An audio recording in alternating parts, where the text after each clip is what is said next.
Welcome along everyone to the penultimate round of the Apex Rear Wing 9th season of racing. Donington Park GP circuit is the venue for tonight, and Ziras may well become a 7-time Apex Rear Wing champion tonight. My name is Stairs. It's my absolute pleasure to hand over to the commentary duo of Liam Harrison and Matt Dunlop. Thank you very much, Stairs. Yes, we've only got one more round after tonight left in this championship. It has been an absolute cracker. We are here at yet another classic British track for the Season 9, Round 9 BTCC Championship. I am Liam/Madbird, and as always, I have the absolute, paradoxically incredible pleasure, that is not words that I meant to use, to be joined by Matty Dunlop.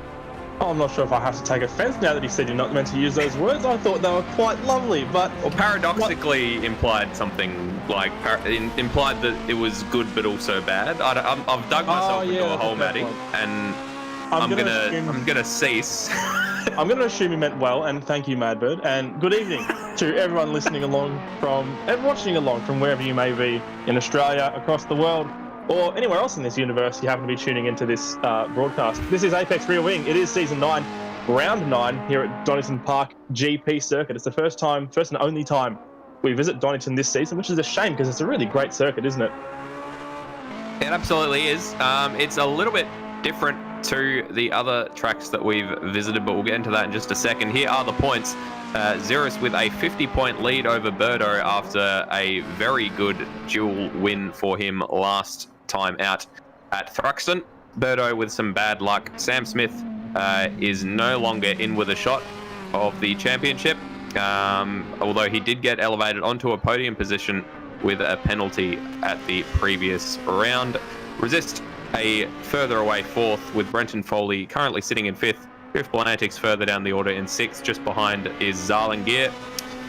Greg Turra with 56 points right behind Zarlingir, but unfortunately not here tonight. And Desamaj, again, just a point behind. Those three separated only by a point apiece in ninth place. And Roadhog rounds out our points down in 10th with 43 points, Matty. So in terms of the championship battle at the front of the field, we do have those two cars of Ziras and Birdo, who are the only two left in championship contention. And what it boils down to is Ziras can clinch the championship this race, and he will do that if he finishes on the podium. If Ziras finishes fourth, then Birdo has to win to keep the title fight alive, and I haven't actually calculated anything below that. I imagine that'll be something that I will find myself in a mad rush to do if the positions of those two cars are anywhere different to that. But as it stands, if Ziras gets a podium in race one, he'll be the champion. Yep. So just continuing his incredible vein of form for basically the entire time ARW has existed is Ziras. He's won the most championships of anyone for Apex Rear Wing. Though he's been challenged a few times, he just seems to have the cream that rises to the top of his abilities. That's a combination of similes there that I'm regretting somewhat in hindsight, but regardless, he's currently sitting second fastest in the practice times, just behind his brother Resist, who is 0.2 of a second to the better in his Honda Accord. Speaking of things that have been around since the start of Apex Rear Wing, would you mind filling us in on who's in this white car behind Ziras here, Madbird? Absolutely. So that would be Rambo. Rambo's been with Apex Rear Wing since before we were called Apex Rear Wing, way back when we used to do Cody's Formula One, and he's been sort of he hasn't really been able to participate for a little while. I think season. God, it must have been like season 2, maybe season 4. That was the last one he was able to compete in regularly. But he's always been in and about the Slack channel, and he said, "Look, I'm got my stuff sorted, and I've got a new computer. I'm keen to start racing again." And so we said, "Good idea, mate. We've got the perfect car for you," and we've slid him straight into the beautiful penis car that is the BMW. It is. It's truly something to behold, isn't it, that car? We've seen a couple of other drivers take to it over the series. Fruity Pink scored a few points in it earlier on, I believe. He raced a couple of rounds in that Beautiful machine. And now it will be Rambo to take over it. He did trial a Volvo earlier in the session. We told him there was a spare Repsol liveried one, so he went and found Greg Tars instead. Went completely against what we told him to do, but he's decided the Volvo's not for him, and he's in the BMW. Speaking of Greg Tara, he won't actually be racing with us tonight, will he, Madbird? No, so has some work things to quote himself. So he is looking like he's going to be possibly losing out some points to Desamaj and Goofball Antics, Desamaj and Zarlingier, who he's very, very close with on the standings. So bad luck for him, but good luck for them. And Desamaj was probably one of the probably robbed a little bit of a podium. Here he is on your screens now. A fantastic scrap with Brenton Foley for almost the entire race in the reverse grid last time out, but a very deep dive right at the end. He lost a few positions, and then Brenton Foley actually got penalised a position. So if he just sat behind Brenton Foley and come home in fourth, he would have picked up a podium, but unfortunately, not to be. Yeah, I remember D-Smash had a lot of pace in the DRM season not too long ago, and I've been looking forward to seeing him back on the podium once again, so it's good to see that he's got pace now in this Peugeot. He is currently sitting 8th in the practice standings as it stands at the moment, a couple of seconds off the back of Resist, who currently leads the timing sheets at the moment. Yeah, we've been hyping up Resist for the entire season. I'm not sure he's been a big fan of it, but in his own words, he doesn't believe in curses, as we see Desamaj showing his pace by going off and into the gravel. Resist he's been sort of lurking at the top of the timesheets in most practice sessions. He's been the fastest a couple of times, but just hasn't managed to clinch a pole position during qualifying. Could tonight be the night, perhaps? Could tonight be the night for a debut win in the British touring cars even?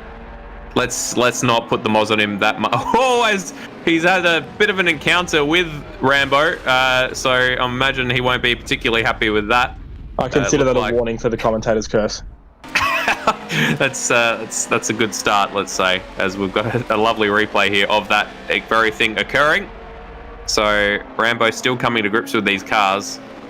It looks like he just lost it all by himself, and Resist just had the misfortune to be in the wrong place at the wrong time. Paul Kranich, our friend Pablo in the chat, just saying, his cream what now? I've got no idea what you're talking about. I don't believe I said anything about cream. I'm not sure if I did either. I was a little bit confused when I saw that comment, so we'll have to get our friend Paul Kranich to remind us of what we were talking about there.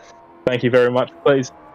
Now, with that, not that I like to dwell on things that are pointless too much, but that little incident we saw earlier with Resist and Pablo, not Pablo, who was it? Rambo. Rambo, 5 letters. The names both end with Bo, so I can understand the confusion. Yeah, he was talking to us earlier in the group chat, and he was saying in an old steering wheel years and years ago, where every now and then it would just snag and pull to the left suddenly and just slam into a wall. It looked like the exact thing just happened in the opposite direction when Resist touched him there, God. so hopefully that's not a bad omen. But we'll see what happens, won't we? We will.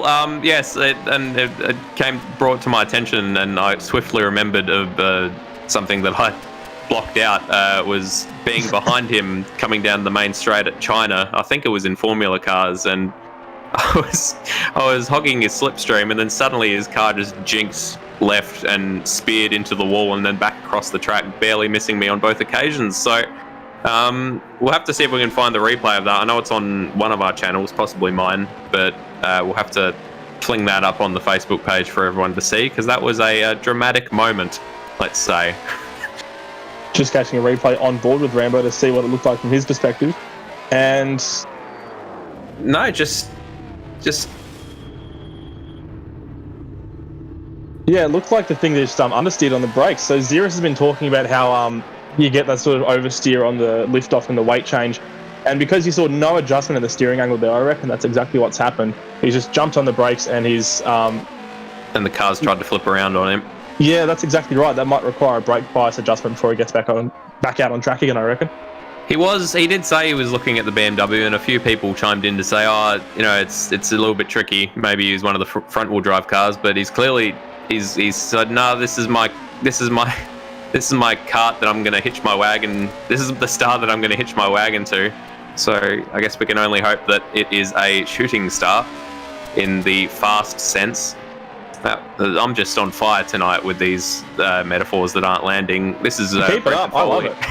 This is Brenton Foley on your screens, who had 2 podium results back to back, or 3 podium results back to back, as of race 2 last round. However, he then did have that penalty for contact with Berto during the first lap of the second race, which dropped him off the podium. But otherwise, he's been in a very good vein of form in the recent period of time, Brenton Foley, after quite a while getting to grips with this car.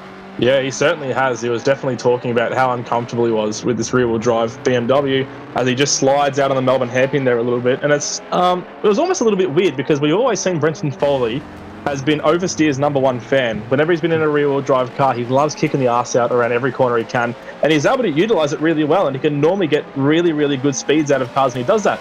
It's been a real struggle for him in the BMW, and I think now he's realised that that sort of style doesn't necessarily work perfectly for the BMW. Of course, with some corners, it is a little bit handy to oversteer a little bit, but he's been driving a lot more precisely and straight and narrow as he spins out through Redgate. So there goes what I was just saying. But regardless, I think overall his driving style has gotten a lot neater and tidier, and his lap times and his race position has definitely shown that. Yeah, no, I completely agree with you. As he makes a liar of us once again. Oh, boy. I wonder if he's listening to the broadcast, but he's been trying a lot harder to keep his driving sort of calm and with all 4 wheels facing in the right direction, which is quite unlike him. So let's hope that can reap dividends for him tonight. He's currently in 5th. Berto has arrived and hopped up into 4th place, about 0.4 of a second off fastest man Resist. Berto saying that he didn't have any chance to practice really for this track, so that's promising signs for him to be so high up so early in the practice session. I say early in the practice session, there's only 45 seconds left, but so early in the night is what I think I was trying to say. Just catching a replay of Rambo doing the exact same thing as Brenton Foley at the same corner. I thought we were watching what had already happened on a delay from the onboard of Tyrrell, but no, it was just Rambo just wanting to join in. And it's always good to see a bit of synchronicity in Apex rear wing. Now, speaking of that pointy end of the practice field at the moment, Sam Smith is currently sitting 3rd, just over 0.6 of a second off the back of Ziras. But that's really good pace from that Peugeot driver. Sue Smith's in the YouTube chat saying, "Come on, Sammy." So it's good to see the Sam clan is out in force once again tonight. Absolutely. So as you said, he was 0.6 of a second down on Ziras, who has catapulted himself ahead of his brother by 0.3 of a second to the top of the timesheet. So Resist's chances of landing a pole position as Sammy just comes to give us a nice, quick, close look of his Peugeot. Resist's chances of a pole position seem to be slipping away as we tick over to 0 on the practice timer. The top 6 cars at the moment are currently sitting within a second of each other, so it's relatively close at the front. And as the time ticks to a close, I don't think Resist is going to be able to improve. He certainly isn't. So it looks like Ziras will be the leader of the practice session with a 1:35.658. And the reason I'm saying that lap time is because I forget the practice benchmark every single time. And whenever we get to qualifying, I'm like, wait, what's fast again? I never remember. So 1:35.6. 1:35.6. All right, I'll try my best to remember that. Here's the Donington circuit. So with the qualifying sessions we've had this season, it's been a 10-minute session with no limit to how many laps you can do. So just get out there, punch as many laps in as you can. You get 1 point as well for pole position for this qualifying session. And this is the first official Apex rear wing race we've had at this venue. That's a surprising fact that I did not know, Madbird. That's surprising to me as well. It's a classic, so it looks a little bit... I'm trying to think what it looks like. It looks almost like an APC or something. If you see the Melbourne hairpin as being the turret on top and those little bumps at the bottom being the wheels. I'm always looking for ways to describe tracks that cause you to squint and tilt your head a little bit. So it's 4.02 kilometers around, 12 turns clockwise, and really it's pretty simple looking track, but especially that technical last section with the Fogarty S's and the Melbourne hairpin can be quite tricky, and I reckon we're going to see a lot of interesting overtakes happening here tonight. I think the only reason that I'm going to call it a panhandle was applied to the track was so they could get a Formula One race back in the 1980s, I think it was. Because before then, it was less than the minimum distance of 3.5 kilometers. So it's really changed. I say it's really changed as if it's happened recently. It happened almost 30, 40 years ago. But it really changes the dynamic of the entire lap, doesn't it? Because you've got this whole classic section through Redgate all the way through the top of the track. Long, fast, sweeping corners with high-speed kinks, this sort of thing that we're seeing Ziras and Bagsy going through right now with left-right flip-flops. And then you get to that end, and you've got a tight chicane followed by two really slow hairpins. And it's just a setup challenge is what I'll call it. And it's also a test of how well you can steer this car around a very widely varied track, Mad Bird. Yeah, I think if it didn't have that panhandle, as you said, I think it'd be quite similar to the modern Fuji circuit, where you've got this very long start-finish straight, and then the rest of it is sort of all like ups and downs through the fields, and not too much in the way of elevation or tight corners. It's all sort of flowy and quick. And then the most important bit would be that exit onto the start-finish straight. But with that panhandle, it's lessened somewhat. So Paul Cranich in the YouTube chat saying, "Did you know Donington is built on an old World War II airbase?" And I'm just trying to look that up and verify it, but I'm literally doing the same true. thing, because I think this is the first British track that we visited this season that isn't built on an old airfield base. Looking at Wikipedia, I don't think Brands Hatch was, but one of the things that I will mention is that Donington Park actually predated World War II, so I find it hard to believe that it's an old World War II airbase. And you can look at the elevation change that you see around this track. It's a lot more dramatic than most of the other ones we visited, and that's a dead giveaway that there was no airfield on this at one point. So thank you for keeping us on our toes, Paul Cranich. We always appreciate it here in the commentary booth. I will give him half points, because it was used as a military vehicle storage depot during the World War II. So, not quite an airbase, but they definitely kept military vehicles here, just not ones that flew.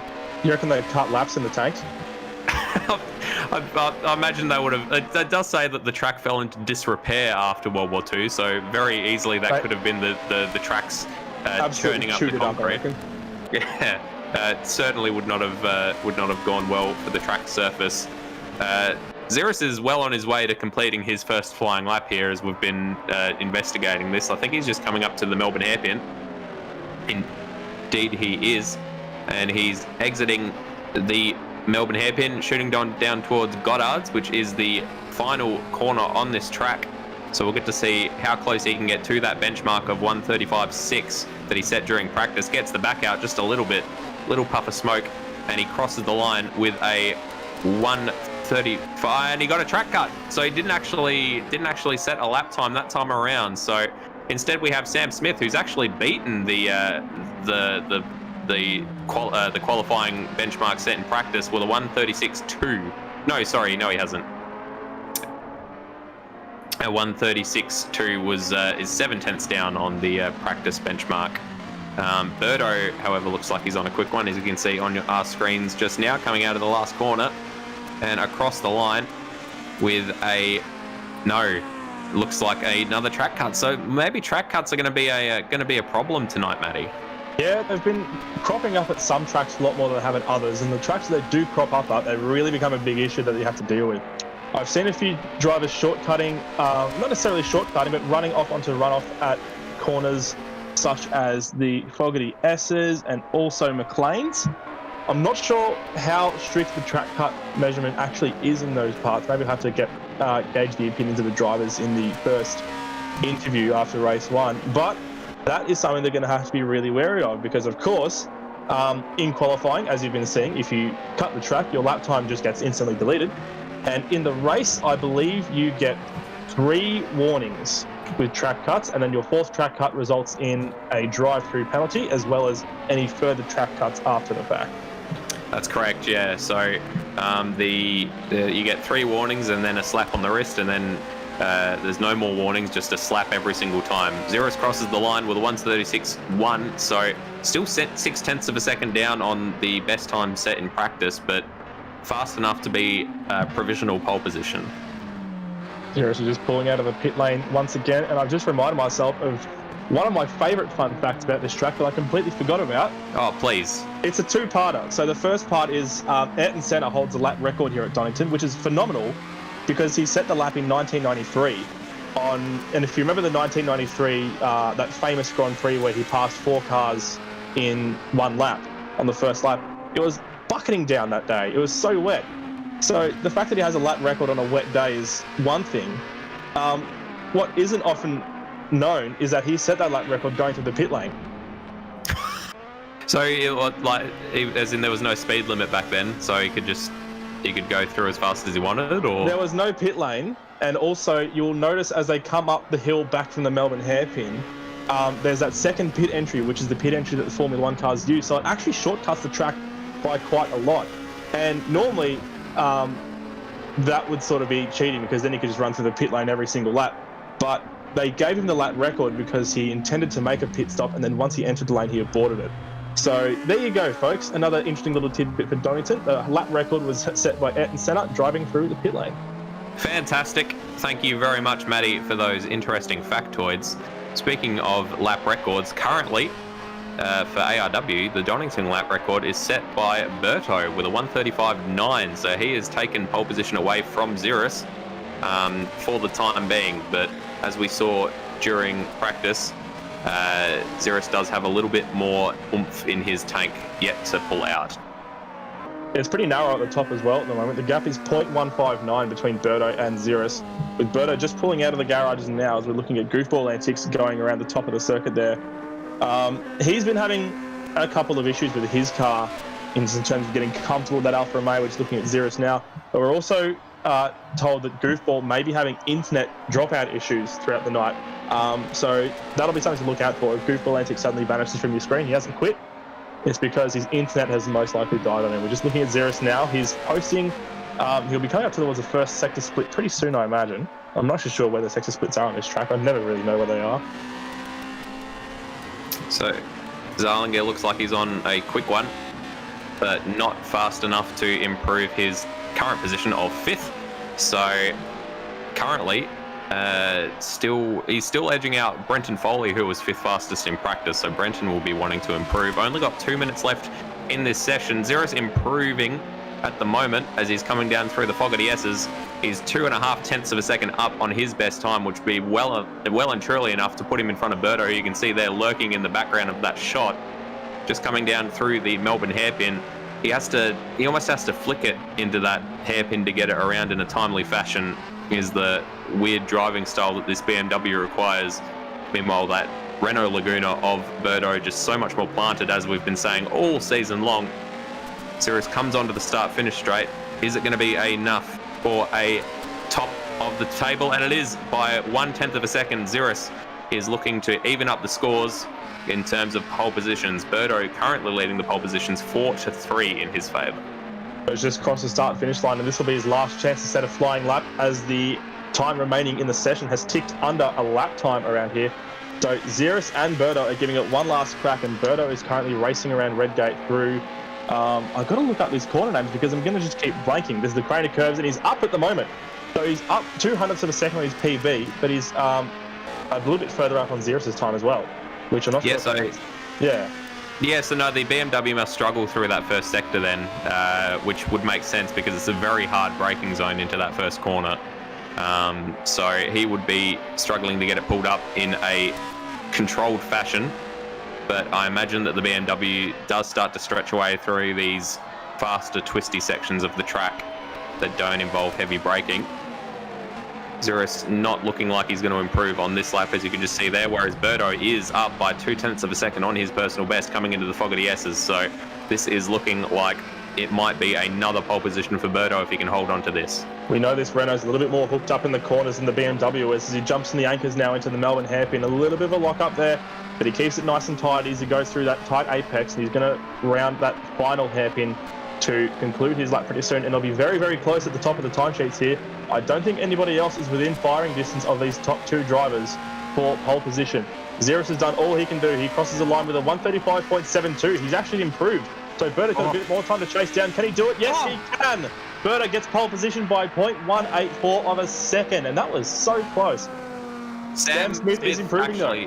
Yeah, Sam Smith is actually up by just over a tenth, and he's only the 0.3 of a second down on Ziras across the entire lap. So Sam pulling out that Peugeot, all of the stops on that Peugeot, letting the Tiger out of the tank, He did go very wide there, so I hope that wasn't an invalidated track cut there for Sam Smith as he continues on with his lap.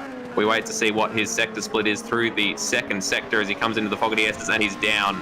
So it doesn't look like he's going to be able to improve, and yeah, no, definitely not with that run through the S's. So it looks like Ziras has gone back to the pits. Berto is still on track, so he can set another hot lap if he wants, but it doesn't look like he is going to. So Berto extends his advantage with pole positions.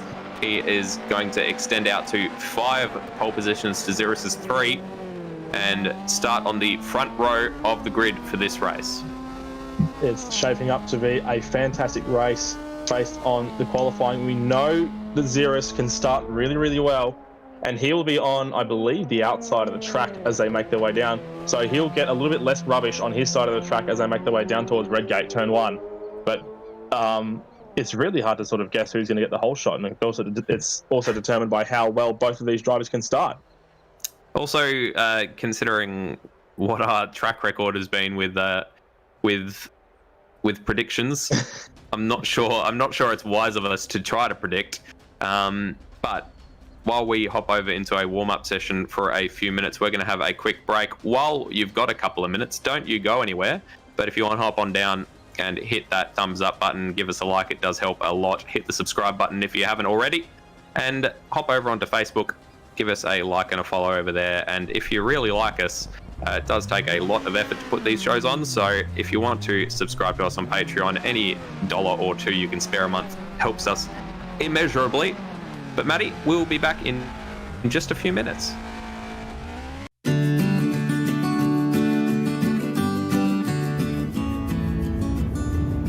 Here we are, approaching the hay plains. We've got AV, or Goofball Antics is driving, it's happening.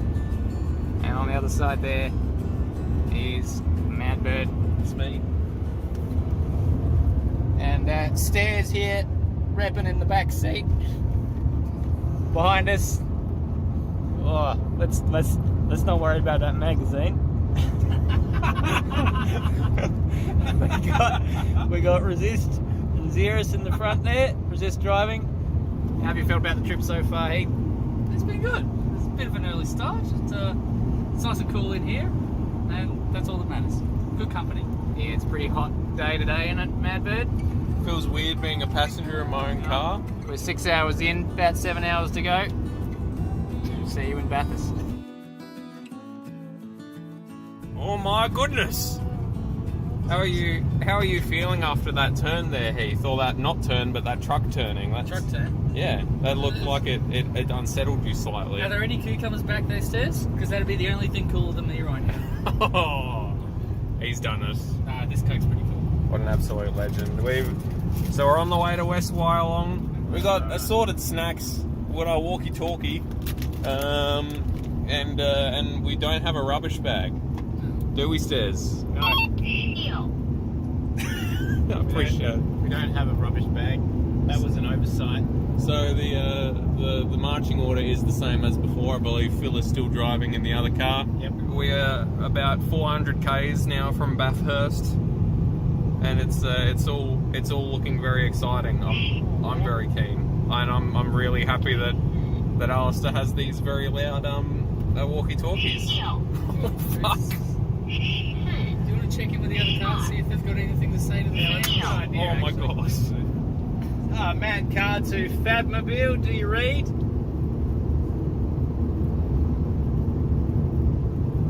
What? Take that as a yes. Do you have a question for them? How's your drive going?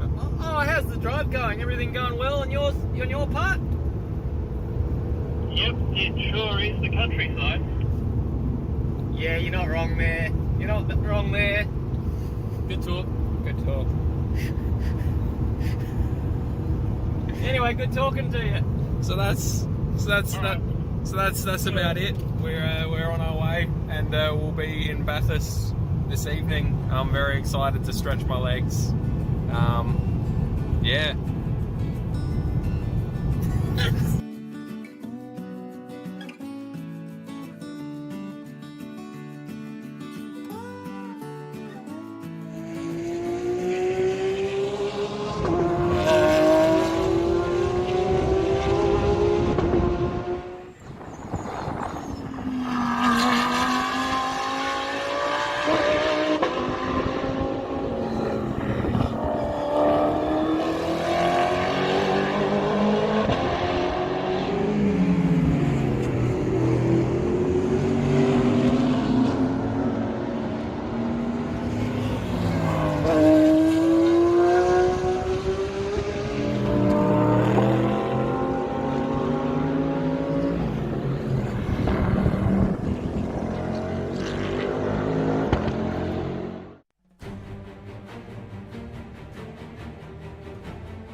Welcome back, everybody, to it is not round 8, it is round 9. Do not adjust your sets, and we are not an airbase. That is Thruxton, you can see in the background there. Here are your entrants for the round 9 race at Donington GP circuit. All of the runners you can see scrolling across your screen tonight are here, with the notable exceptions of Greg Turra, who is not here in the Oval Racing Volvo car, and I think that's it. Oh, and Benjamin Rhodes in the Plus Fitness BMW is also not here tonight, but everyone else is here. We've got a full grid, and we've even got an extra in Irambo, an old racing friend of ours who's decided to come along in the penis car. You understand what I mean when you see it if you haven't already, but very, very exciting. So we have got the honour board here, just showing all of the winners of our various seasons. So Ziras, you can see, with a strong history of winning here in ARW with seasons 1, 2, 3, 6, 7, and 8 under his belt, and season 4. Do apologise. And Stairs, the only other championship winner in seasons 3 and seasons 5 in that beautiful Commodore.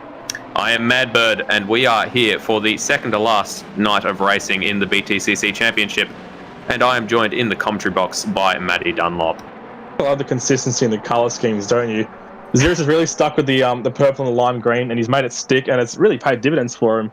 Now, we're just looking at the honour board here for the endurance events as well. So Ziras has also won the third race in he won the entire series of our 4 decades of Imola, which was earlier this year, or was it late last year?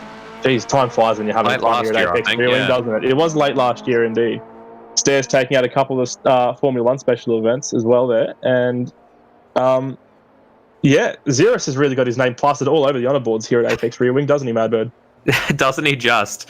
Birdo there, as you can see, for the 6 hours of Spa, that, I think we could all say it went a little bit better, but they would be particularly happy with how it went. The first pairing of Sam Smith and Birdo, which went on with raucous excitement and success was the word that I was looking for there in season 8 DRM, where they were the Pink Pigs together. Got a replay here of Decimage here on our warm-up session, just completely shooting across. Oh, beautiful slow motion shot there as he lands it, coming across the Fogarty S's in the complete wrong way, and comes to stop on the start-finish line. So we've got 3.5 minutes here for the guys to work out all their sillies before the proper race start. Matty, I hesitate to ask, what are your predictions for race 1? I don't think you hesitate at all. I think you are telling fibs. You want to hear my predictions. You want to hear who I plan to inflict the curse on today. And I have every intention of inflicting that curse on Ziras, I think. Lovely. I've got a very good feeling about Ziras clinching the championship in race 1 here tonight. And I think Birdo's going to put up a good fight, but Ziras will come out trumps. What do you reckon, Madbird? I've got to agree. I think Ziras might get the position off the start, as we see a lovely slow motion replay there of the penis car, as discussed earlier on. I reckon Ziras will get a good start and might pip Birdo off the start. If he does pip Birdo off the start, I think he's in with a very good shot to disappear into the distance. If he can't get past Birdo at the start, I think it might be a very different story.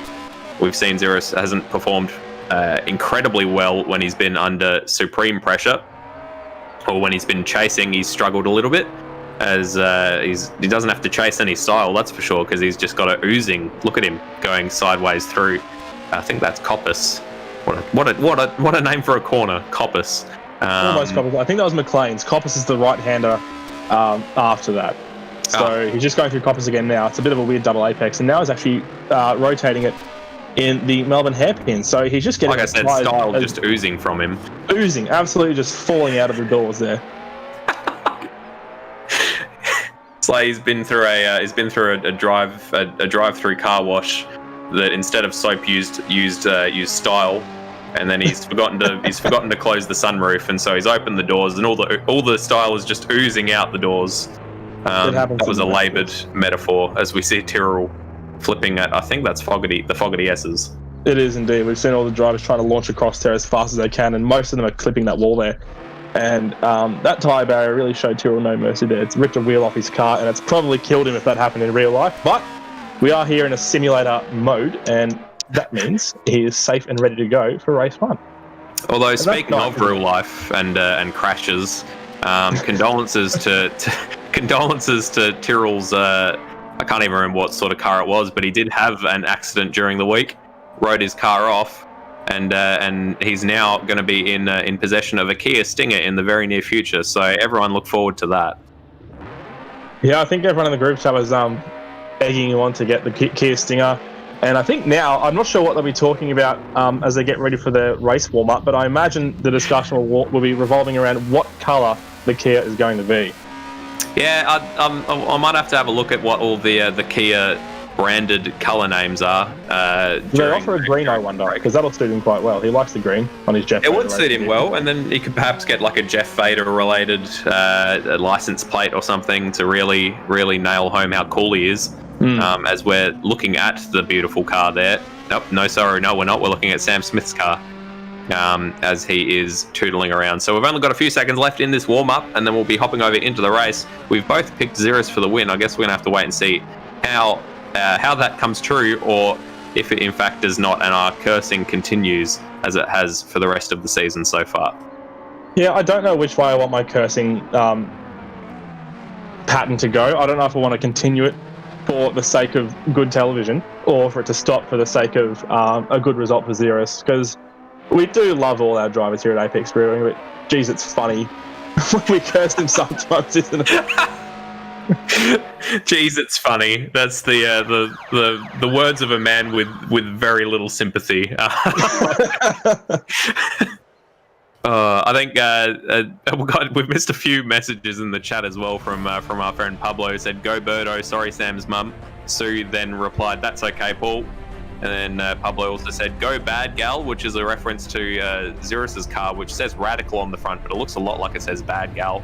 And he also suggested that the Kia colour for green would be Speckled Ghost Green, which I could honestly believe. Here is the outline of race 1. So we've got 15 laps, 60.3 kilometres. Birdo must outscore Ziras on this race to take the title fight on to the next round, or to the next race rather. He needs to outscore him by 20 points tonight to stay in titles contention for the last round at Brands Hatch. We are here at Donington, 4.02 kilometres, 12 turns clockwise, and we are looking forward to what will hopefully be, as it has all season, Matty, a fantastic race. Certainly, I'm looking forward to it. We're just waiting for all the cars to grid up now, and they are starting to take off on their warm-up laps. So let me just run through the grid for you at the moment.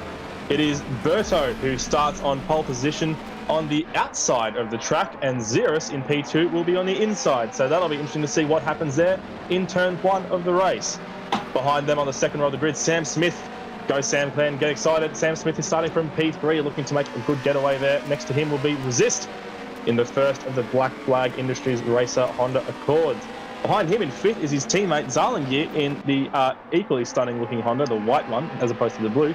Next to him on the grid, we have Brenton Foley, who is looking to continue that podium pace, that form he's been having over the past few races, and see if he can push up a little bit further in that BMW, which I think has been struggling a little bit around this Donington Park, I have to say, even though Ziras has been quite handy at steering it. Behind them in 7th, we've got Goofball Antique Sports Scuderia Proto Anomaly in the Alfa Romeo. Next to him on the grid is yet another red car. We like to see these red cars grouped together in gaggles in the races, and Diesamad in the Peniston Oils Peugeot will be next to him in 8th. On the 5th row of the grid, we've got Roadhog in the Audi A4 with that all-wheel drive getaway grunt that might see him push up a few spots by turn 1. Next to him on the grid is Josh Baggsy for Car Racing Sweat in that Vauxhall Vectra, which is a stunning looking machine, isn't it? Nether Armin will be starting from 11th on the grid, looking to get some more points on the board. He's been struggling for the past few rounds, and he'll be looking to end the season on a high, hopefully tonight and next week. Tyrrell in the Jeff Vader Racing Nissan Primera will be starting in the Datsun, I should say, is how he likes it to be referred. We'll be starting from 12th on the grid, and our guest, if you will, making his return, Rambo in the beautiful penis car, will be starting from 13th and last on the grid. They're all making their way up towards the final hairpin now. slowly... No, they're down in the Melbourne hairpin. They're being held up a lot. Resistor just stopped in the middle of the track there, as a matter of fact. And Zallinger has taken his bumper clean off before this race has even gotten underway. That's a good start. Yeah, I saw Birdo did the exact same thing. He slowed right down through the Melbourne hairpin, and everyone had to check up behind him. So I'm not sure what's going on. If this is a little bit of a strategy, perhaps on Birdo's part, to try to get those tyres of Ziras's cooled down. Look at it, he's crawling. It's almost like this is like Monza in 2019. Sam Smith has had well enough. He's like, no, I'm off. I'm getting to my pit box, to my grid slot rather. And Birdo's decided, yes, well enough. All right, that's enough. Let's just get on with this. And he has taken his spot in the grid. Hopefully that's another one I remember to bring up to the drivers in the post-race interviews, trying to figure out what's going on there, what the little mind games were about there. And we're just starting to see all the drivers coming around, getting some last-minute heat into those tyres and brakes before the race gets underway. And we're just waiting for Irambo to round the final corner. He does that now, and he'll be taking up his grid spot any second now, Madbird. Yep, and you can see just that angle on Bagsy. He just always points for the inside, so always looking for a good start. So we've got the lights on, and the lights are out. That's a very quick start sequence. Ziras gets a very good start. Looks like he's going to be side by side with Birdo down the inside at turn 1 at Redgate. And he is well and truly through before turn 1 is Ziras. So he takes the lead of this race at turn 1. Brenton Foley with an incredible start has managed to jump up into 3rd place, and Resist and Zallinger are now tussling over 4th. Sam Smith has dropped down 3 places, Matty. Yeah, awful start from Sam Smith, but a great start from Brenton Foley. They've basically leapfrogged and swapped positions, those two have. And now Ziras is under threat from Birdo as they come out of the old hairpin under the old bridge. What used to be the bridge, they're not, side by side, they're making contact, bumping into each other as they run up to what is now the old hairpin, I believe. I'm going to get my corner names right. And Birdo's going to try and have a look up the inside. Nothing doing there. That's McLean. So they're making the run down to Coppice now, which is this weird little double apex right-hander. They're just cresting the rise, and Brenton Foley still in touching distance at the moment. Those two Hondas are getting stuck into each other as well as Resist makes the pass and his teammate there up into 4th. Yeah, Sam Smith has got a watching brief right behind them. He wants those positions back. Meanwhile, Ziras coming up into the fog of the S's. This is where the Renault is really going to sing. Just so much more planted on the brakes and in the corners, whereas Ziras is going to have to flick that thing into each of the corners in order to get it to get around those corners quickly. You can see there he's got to back it out, whereas Birdo is almost up alongside him coming through the corner, and Brenton Foley right behind. So Brenton Foley doing a very good job to be keeping pace with these two so far. You can see how much pace Ziras loses through that corner when he kicks the back end out, because Birdo almost touches his rear end, but Ziras just gets that much of a better drive out of the corner. He's got a little bit more power to play with, so Birdo just unable to get past him out of those tight corners. Maybe he'll try and rehearse that move as the race wears on. Lap 2 now as they go through the turn 1. The order is Ziras leading Berto, with Brenton Foley behind them in 3rd. We've got Resist in 4th, with Sam Smith having made up one of those spots and is now back up into 5th place. Zallinger is behind in P6, with Goofball in 7th, where he started. Roadhog is up to 8th, Netherrami is up 2 spots into 9th, Decima just dropped down 2 spots into 10th. Josh Bagsy is in 11th, Tyrrell is off into the gravel, as a matter of fact, and he was last, but now he's gotten back past Irambo, and Irambo is currently sitting in 13th, with Birdo still trying to chase down Ziras at the front. Yeah, Sam Smith and Resist side by side as they come up and into, I think that's McLean's. It is. It is, and then, but Resist doing a very good job there to defend against Sam Smith. Just seeing a replay of how Tyrrell ended up out in the grass, or in the gravel even. So it looks like just completely unbraked himself at Redgate and straight off the track. So Sam Smith now going for the inside, coming down into the fog of the S's. That Peugeot is not going to be quite as good on the brakes as the Honda, I wouldn't think, and he thinks better of diving. Jumps down the inside, but he's going to try to swap it out at the Melbourne hairpin. He's down the inside already, so I reckon he's got this job done. Resist is going to have to go the long way around. Sam Smith with a very tight apex, whereas Resist tries to get as much pace through the corner as he can, but Sam looks like he's got that job done. Resist, though, is going to have the inside for the second hairpin here at Goddard's, but looks like he just doesn't have enough pace to stay up alongside Sam Smith. No, so Sam Smith holds onto 4th, and he's going to try and chase down Brenton Foley and Birdo in front of them. I've seen Birdo locking up the tyres quite a lot in those last 3 hairpins. He's losing a little bit of pace. The gap at the front is now just over a second between Ziras and Birdo, and Brenton Foley is even catching up to the back of that Peugeot, that Renault, I should say, at the moment. I wasn't expecting Brenton Foley to do this well, but it's great to see him recovering from his poor qualifying position up into third at the moment, but he does have Sam Smith chasing him down, and the gap between those two is just about 1.2 seconds. Yeah, I wonder how Birdo will feel seeing Brenton Foley right behind him, as we see Brenton Foley have a little bit of a scary moment there coming through. I think that was Starkey's Bridge. You'll have to bear with me while I remember all of these track corner names, as Brenton Foley goes very deep at McLean's, and he's around. He's around. I saw that coming from a mile away. Dipped some tyres coming into McLean's and then just straight off and into the grass. So that is a damn shame, just as we were wrapping him up. Very well done to us for that commentator's curse. Sam Smith, however, elevated back into third, but you can see the train forming behind him. Yeah, while that was happening, Resist was trying to take advantage and sneak past Sam Smith up the inside through Coppice, but he wasn't able to get the move done, and he kicks the back end out just a little bit. We're on board with Brenton Foley now in the replay. So we've just seen he just caught the grass on the exit of, I've already forgotten the name of that corner. It's the one before Coppice. McLean's. I was so confident with that name earlier, and I've already forgotten it. So he just caught the grass on the exit there, and when he was trying to put the power down, he could just do nothing except spin out there. So that's dropped him all the way back to 10th position behind Nether as it stands at the moment.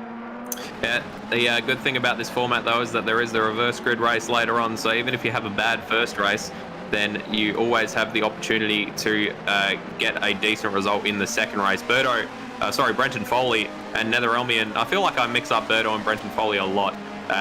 Very different cars and people, but Brenton Foley trying to make that position up on Netherelmian, and he has done so coming down into Redgate. So up into 9th place now, Brenton Foley, with decent edge up ahead, yet to be chased down. How's the pace from Birdo? He's posted the fastest lap last time around, 135.9, and he's pulled the gap to Ziras back down to 0.7 of a second. So the chase is well and truly on. We've always marvelled at how well this Renault is hooked up in the corners, and especially those mid to high speed corners. Particularly, I think the sort of the mid-range speed ones. Ziras gets a little bit sideways on the exit of the Coppice there, and Birdo is really doing quite well. He's losing a little bit of time down the straight because the BMW's got a little bit more power, but he's able to pull it back in the medium speed corners, and this could be a very tight battle as he slides his car as well through the foggy chicane. Yeah, we remember, I think it was round 1 or round 2 that Birdo was chasing down Ziras, and Ziras said, quite unlike himself, he was getting a bit flustered in the car, seeing Birdo just always there. So it might very well be Birdo's best chance to just keep himself as close as he can and try to make Ziras aware of him, try to put that pressure on Ziras that, like, really Ziras probably doesn't need. He just set the fastest lap of the race, a 1:35.7, so that's only a 1/10 of a second down on the fastest time we saw in practice. I've completely forgotten what the pole position time was, Matty. Don't worry, I've also done that, but all we know is Ziras has answered that lap time brilliantly, and he's brought that gap almost out to 1.1 seconds. So he's really answered, and we can see that BMW is really quick in the third sector. Yeah, that's not too surprising. The last sector is the short burst down from the Fogarty S's to the Melbourne Hairpin, and then back from the Melbourne Hairpin to Goddard's, and then Goddard's onto the straight. So they're all sort of high speed sections apart from the actual braking zone. So the BMW seems to be fast enough in its acceleration to make up for its lack of braking. He's really tipping into McLean's. I just saw him jump on the anchors, and he almost lost all traction from those rear tyres. Not as drastic as we saw Irambo facing in the practice session a little bit earlier, but he may have a little bit of an issue with his brake bias. He may have to adjust that for race 2, I would think, Ziras, because that car is kicking out all over the place, and I don't imagine it's too great for his pace. And also his tyre wear is something to be very wary of as well. Just got an onboard here of Zarlingier, who's doing quite well, currently sitting in his starting position of 5th, but he's got Goofball Antics closing him down right behind, and he's also keeping, as you can see there, Goofball Antics close up a lot under the in the hairpin, and he's sort of still keeping in touching distance of his teammate Resist just ahead, and Resist in turn is keeping touch with Sam Smith, because Resist with 2 podium finishes last week, he would definitely like to keep that particular streak running, but it would have to be disaster for the Sam clan. Sam seems to have the measure of the Honda at the moment. Well, fingers crossed we don't afflict the curse on the Sam Smith, because he is the driver who's well deserving of podiums, as he always is. He's very quick, especially in this Peugeot, and he's doing a very good job to hold on to 3rd position at the moment, which is where he started, of course. Yeah, the only positions in the top 5 that have changed are first and second, with Ziras getting that position off Birdo on the start. And Birdo still is just closing it down little by little. So it was 1.1 seconds about a lap ago when we last checked. It's now down to 8 tenths of a second. So he is just eking that gap down. But the closer you get to the car ahead, the harder it is to see your braking points, and easier it is to make a mistake sometimes. So it's down to 8 tenths of a second now. Oh, Ziras has a very, very sideways run through the Fogarty S's. We're just on board with Birdo now as I head down to the Melbourne hairpin. And yeah, that gap between those two cars has been fluctuating just a little bit as Birdo tries to get real close on the run into the hairpin. That's going to compromise his speed through the corner. But he's actually caught up to the back of Ziras quite a bit. The gap is now half a second between those two. That might be the strategy. I think Birdo's just found his new favourite line for the Melbourne hairpin. Is he going to try to get at Goddard's? No, he's not. He's going to drop back just a little bit. So that'll be something to keep in mind. Birdo, whoa, Ziras has gone wide on the exit of Goddard's there. And it's now academic, the gap between these two. It's less than 2 tenths of a second. And Birdo's going to try and have a look around the outside. He's had a fantastic run through Goddard's. I don't think he's going to have the right line to get past through Redgate, and he certainly won't. Ziras will take that position back. He will, but Birdo is right on the back of him, and he's going to try to swap it up the inside as they come down through Hollywood and the Craner curves. Looks like Ziras has got just enough pace to cut him off as he slides through the Craner curves and into the old hairpin. Ziras is extending that advantage just a little bit, but yeah, Birdo seems to have maybe shook him a little bit. That seemed like an entirely unforced error running wide at Goddard's that caused him to be so far back, or so close, to Birdo. As Birdo now has an unforced error and goes off at McLean's, and that might very well put paid to his tilt towards the first position for the time being. He's lost a lot of time there. Yeah, he got his entry all muddled up into McLean's there. He just was a little bit unsettled through that long sweeping left-hander, which is Starkey's Bridge and Schwant's curve. And then you got to jump on the anchors and get it turned in again for McLean's on the right. So that's just unsettled the car a little bit, and he's lost a lot of time there running off the side of the track. Yeah, so it's back out to 1.5 seconds now, the gap, as we see a replay of it here. So just, yeah, tried to carry a little bit too much speed through there and straight off and onto the gravel, so couldn't get on the power soon enough. So he's lost out big time, as Birdo. He's still got, 8 laps to go, 9 laps to go. So he does have time to try to haul it back, although he's not going to be able to do it if he keeps running wide like that through Goddard's. We did see a little puff of smoke on the side, so I wonder if Ziras went wide again, but it doesn't seem to have cost him. The gap's now out to 2 seconds. Meanwhile, a bit further back, it looks like Goofball has triumphed in his battle over Zalangi, and he's put himself up to 5th position as it stands at the moment. So he's got some pretty good pace in that Alfa Romeo, and he's got there's a little bit of road ahead of him though. 5.5 seconds is the gap between Goofball and Antifin Resist. So I think Goofball's looking pretty secure in that 5th place at the moment, as long as he can keep Zalangi behind him.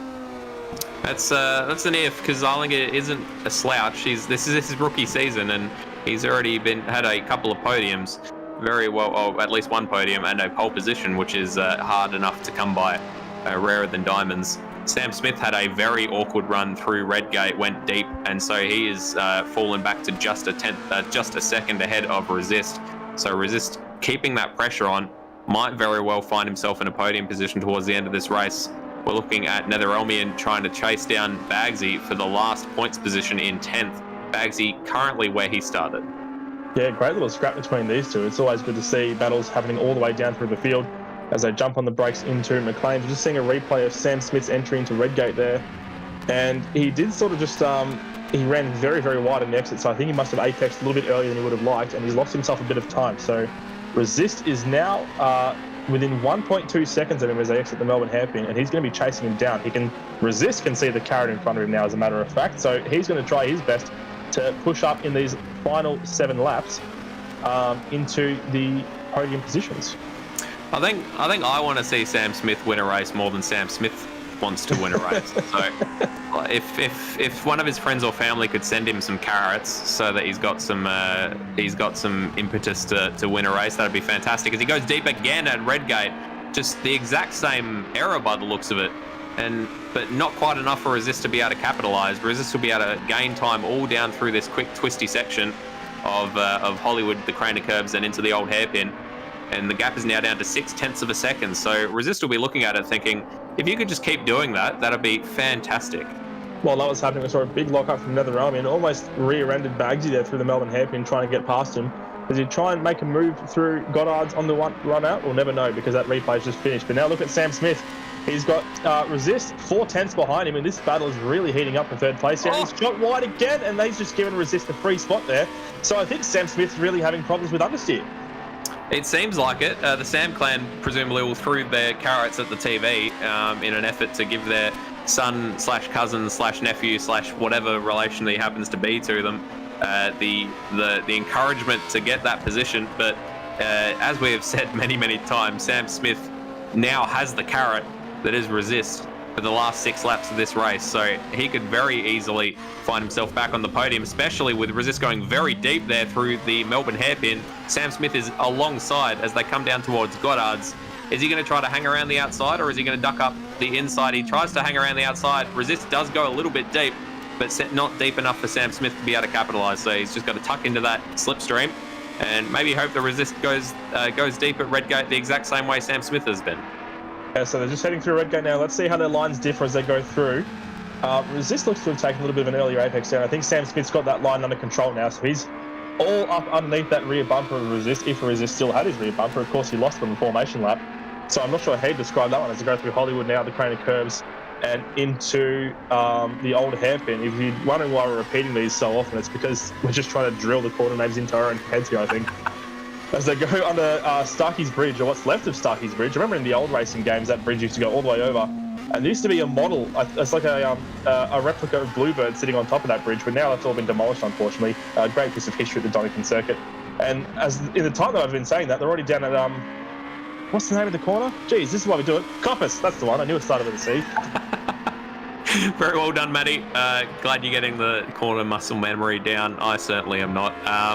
We just got Sue Smith in the chat going, duh! So presumably unhappy with her son's performance there. I imagine that's about the most savage I think I've ever seen Sue in the chat. So obviously not happy, and rightfully so. I expect better of Sammy as Sam comes into the Melbourne hairpin right on the tail of Resist, but just unable to get any work done through the hairpin. We'll watch these two. We'll just actually go back to Goofball Antics, who's now up to P6. So I think he's lost the spot to Zalengier, and now he's in the clutches of Brenton Foley. So I think Goofball has made a mistake at some point. Yeah, Brenton Foley with a decent recovery charge. He was down in 11th at one stage, and he's now looking like he's going to reclaim his starting position of 6th. We're on lap 11 as we're saying these words right now, Matty. So we've only got 5 laps to go. Currently at the front, Ziras still leading. That gap has come back down again to 0.7 of a second. So Birdo still chipping away. Yeah, they're starting to pair off a little bit in this race. So Birdo's still pushing on. He's able to overcome that understeer issue, I think, a little bit. So he's been able to catch back up to the back of Ziras.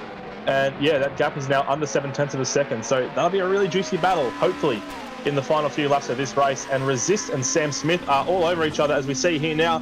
Sam Smith is trying to get through on Coppice, and Resist has run wide now. So Sam Smith's going to take that 3rd spot right back in almost an exact inverse exchange to what we saw a few laps ago. The carrot does it again. Sam Smith threw it into another podium position.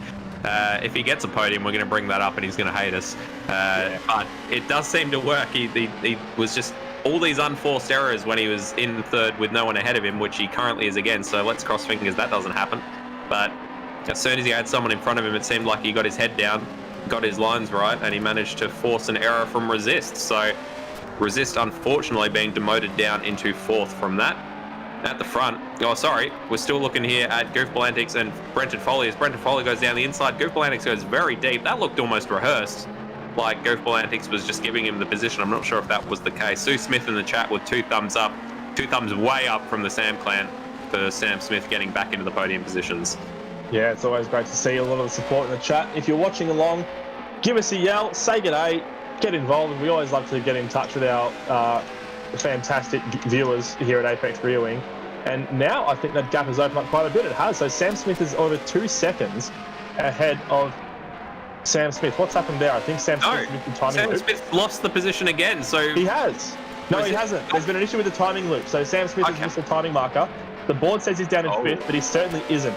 So I'm not sure what's happened there. Once he crosses I the reckon. second, You know what I reckon? Yeah. I reckon he's missed a marshal post, and the game has decided that he has not actually completed this lap. So he is losing positions. Although he is currently third on track, he is actually, the game reckons, down in 9th place. So I'm not sure if they'll just run this with all track fixed. There we position.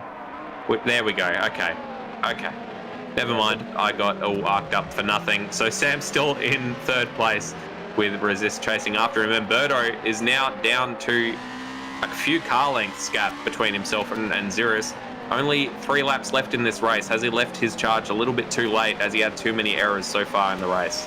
Never say never, because you never know what's going to happen, because Ziras himself could make an error. Of course, we were saying in the first race, Ziras got a little bit flustered with Birdo all over his rear mirror. Since then, Ziras has adopted the strategy of don't look in that mirror, and we'll see if he subscribes to that school of thought in these last few laps to see if he can keep Birdo behind him. Just a reminder that Birdo needs to outscore Ziras by 20 points tonight in order to take the championship onto the last round at Brands Hatch. So the ideal situation for him would be for Ziras not to finish either of the races. At the moment, it doesn't look like that's what's going to happen. And he's not going to be taking more points than Ziras on this particular occasion either. So unless he can get this position done in the last couple of laps, it's looking less and less likely for Birdo to be able to carry on the championship tilt to round 10. It certainly is, and it'll be a dominating championship. Without, at the risk of calling it too soon, it's looking pretty likely at this point that Ziras is going to take it away, as he's currently leading this race by almost a second. So that gap is staying steady between the first and second cars at the moment. And we'll obviously keep watching with eager eyes to see how well these two drivers can keep their machines under control for the last few laps of this race. I think the rest of the field behind them has started petering out a bit. Goofball Antics has fallen off the back of Brenton Foley a little bit. He's got a long way up the road to find Zarlingear 7 seconds up. Zarlingear is over 6 seconds behind his teammate Resist in P4, who himself is almost 2 seconds behind Sam Smith. So Sam Smith's looking pretty secure on that podium as well. So the closest battle we have on track is the battle for the lead. It is, and with you wrapping up Ziras as likely to take out the championship, I would like to be the first to congratulate our new champion Berto on being the most recent ARW World champion. I kid, of course, unless it happens, in which case I called it all along. But we did both predict that Ziras would win this race. At the moment, it looks like he's got it in hand. He just seems to be, apart from that one error at Goddard's we saw, he just seems to have been composed this entire race. Yeah, I think every now and then we see Ziras make the occasional mistake, but it's always early in the race. And once he gets settled in after a few laps, he's pretty much untouchable, we've been finding, unless someone else has the pace around whatever track they're at to match it with him. But he's just been unstoppable so far this race, for sure. And that gap is only about 1.5 seconds. So it's opened up ever so slightly. And I think Birdo is just going to take it easy as well. At this point, Birdo's really got nothing to lose, though, does he? It's sort of a case of push hard or bust. I'm not sure if he can actually drop down in the championship standings. Maybe he can be under threat from Sam Smith in the standings. Yeah, I think Sam Smith could take second away from him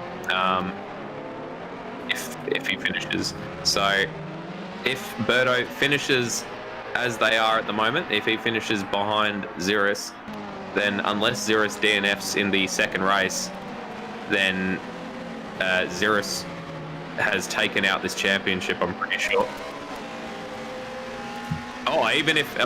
We're just getting some information through our ear holes. Even if Ziras DNFs in the second race, if they finish as they do right now, which it looks like they're going to, we have just begun the last lap of this race, then Ziras will be the Season 9 BTCC champion. We'll double check those numbers, but pretty sure that is the case. So, and as you said, it looks like Birdo's he's put the queue in the rack a little bit. Gaps out to 1.5 seconds and growing. So he's just taking it easy. He doesn't want to lose any more positions. Yeah, I think that's right. I was trying to work out the gaps in the mathematics earlier, and then I realised that we do award a point for pole position. I completely forgot that. But it would have been, if Birdo won this race, Ziras would have to finish, I think, third or lower, or maybe it was fourth or lower for Birdo to be able to keep the title fight alive. But as it stands, Ziras is ahead, and it was always going to be a case of if Ziras finished on the podium, he was going to win this championship. And he's, unless he makes a mistake that costs him at least 13.2 seconds, that would see him drop behind Sam Smith. No, he'd still even be on the podium, I just realised. So 14.5 seconds. If Ziras somehow loses that much time, then the championship battle will rage on another race. But he's only got 2 corners left to go now, Ziras, to clinch the Season 9 championship. He does, and he's taken the first one with considerable aplomb, and he's now heading on down towards Goddard's, looking for all the world like he's just taking the corner for the 15th time, with nary a worry in the world. Doesn't even run wide for the trouble as he comes onto the start-finish straight to cross the line. Ziras takes out race 1 here at round 9, and we are almost 100% certain also takes out the Season 9 Apex Rear Wing Championship. So very well done to Ziras. Birdo comes home in second after pressuring Ziras for the entire race. Must be said, very well done by him to keep the pressure on. Sam Smith does come home in the third podium position, so the Sam clan will be very happy with that. Resist comes home in fourth. Once again, the bridesmaid to a polyamorous relationship. Zarlingir comes home in fifth with Goofball Antics in sixth. Brenton Foley recovers back up to seventh, so wasn't able to get that position done in the end. Must have lost it again once he got past Goofball Antics. Decimage comes home in eighth where he started. Roadhog comes home in ninth where he started. And Josh Bagsy, at the moment, he's just coming down towards Goddard's at the moment, is looking like he's going to finish in 10th where he started. So a very consistent grid. Let's say that as we watch our championship winner Ziras in his formation run around the circuit with Birdo. Yeah, it was a great race. It's very consistent there in terms of qualifying position, but that doesn't mean there wasn't very much racing, because we saw some great battles all the way up and down through the field. And we've still got one more race to go tonight with 2 more next week. So there's still plenty of juice left in the tank for Apex Rear Wing Season 9. But that is race 1 here at Donington, done and dusted. We've crowned a champion. Ziras has won Season 9, and it's a fantastic effort from him. We will move on to a reverse grid race very, very soon, but shortly I will be joined by 2 of the 3 podium sitters. We've, of course, we haven't touched on this yet, but Sam Smith's having issues with his microphone, so he won't be able to be interviewed, unfortunately, for this race. So, Madbo, let's just talk about Sam Smith's race for a little bit instead. How does that sound? That sounds lovely, and we've got Sue with the hard eyes in the chat, so she'd clearly be keen. Yeah, great race from Sam. He performed well with a carrot in his vision when he fell behind Resist for those few laps and managed to get the position back, and Resist was just unable to make the position back up again. We do actually have Resist in the box, I think, Maddie, who might be able to sub in on Sam's behalf. We certainly do. It's looking like a pretty close battle between you and Sam Smith there. Were you having issues with understeer at any one point? Because it looked like you were both just sort of, especially at corners like, I've already forgotten the name of it, McLean's. I saw a lot of positions being traded there between you and Sam Smith, just purely because you were running wide. How's the car feeling around the Donington circuit? I mean, yeah, it's fine. Like, obviously it's going to understeer when I'm braking late and I'm going in too fast. And I think both of us were pushing that hard that we were making little errors here and there, which allowed each other through. But yeah, it was pretty banger of a race that me and Sam had there. Quite happy. Yeah, absolutely. And you'll be carrying on in the reverse grid race as well. It's not as wide a track here at Donington as we have seen in the last few races. And I'm just looking in the chat now. Sam Smith specifically requested that you get up in the box to talk to us. So it must have been a great battle. You two are very charming after that one. So you're looking forward to more great battling with Sam Smith and a few of the other guys for race 2? To coin a phrase, absolutely. Absolutely. So that was Resist. Thank you very much, and congratulations on 4th place finish. Hopefully you can get up into the podium spots for race 2. We move on now to Berto, who just finished 2nd after qualifying on pole position. It was your last chance to clinch the championship, and it's just slipped away from you. But it was still a fantastic race from you, Berto, and you were able to hold it to Ziras there until the bitter end. Yeah, absolutely. It's just, as soon as I get close, I'd snatch a break or run a little bit wide, and he'd get that little bit further away from me again. I'm like, damn. So that was a great race. Like, that was insane pace the entire way. So good on him. Congratulations to Ziras for his championship and winning that race. But that was good fun. It was good fun to watch indeed as well, and the pace was certainly unrelenting, as you were saying, except for in the formation lap. This is something I wanted to ask you about, Birdo. In those last two hairpins, the Melbourne hairpin and Goddards, you look to have slowed the entire field up. Was that a deliberate ploy, or was there some mind games involved, or was there something else happening there? A few of our cohort had a bit of a brainwave and requested that we stop there. So, what could I do to argue? So, was there a particular reason why they asked you to stop? No idea. Posing for photos, maybe. That's the only reason I can really give. Potentially, yeah. Why not? We'll go with that. Well, that's race 1. Birdo, you finished in 2nd position, just missed out on the championship, but it was a valiant effort, and you're looking pretty solid to take out 2nd of the points, so congratulations to you, mate. And we now move on to our newly crowned champion, Ziras. Congratulations, mate. You are the champion of Apex Rear Wing Season 9. What a way to get it. That was a good race. Yeah, absolutely.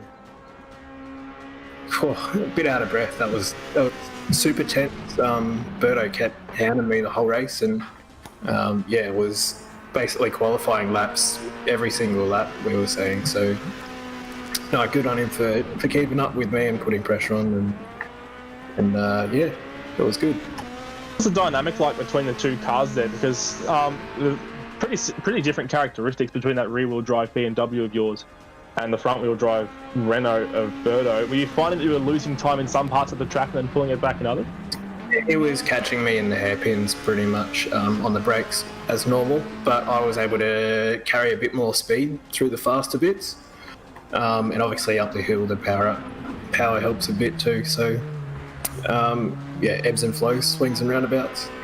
How are your tyres at the end of the race as well? I always forget to ask about tyres because it's something that intrigues me and I just never remember to ask. But you were sliding the back end out quite a bit under the brakes through some of those corners, particularly old hairpin and things like that. Were you losing a little bit of grip towards the end of the race there, or was it just the driving style that seems to suit that BMW better? That's just the Beamer.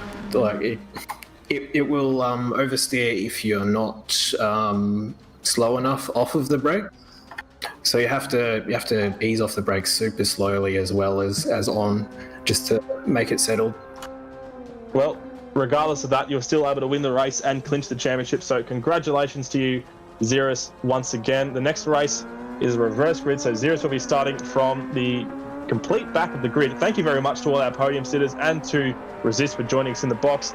And we've got word from Sam Smith that the reason why they were slowing down in at the formation lap is for a COVID checkpoint because they were going through the Melbourne corner. That's a fantastic. We did. Someone did make that joke actually in practice, and I just completely forgotten about it. But very good. So yeah, definitely got to stop when you go through Melbourne and get some cotton swab shoved up your nose.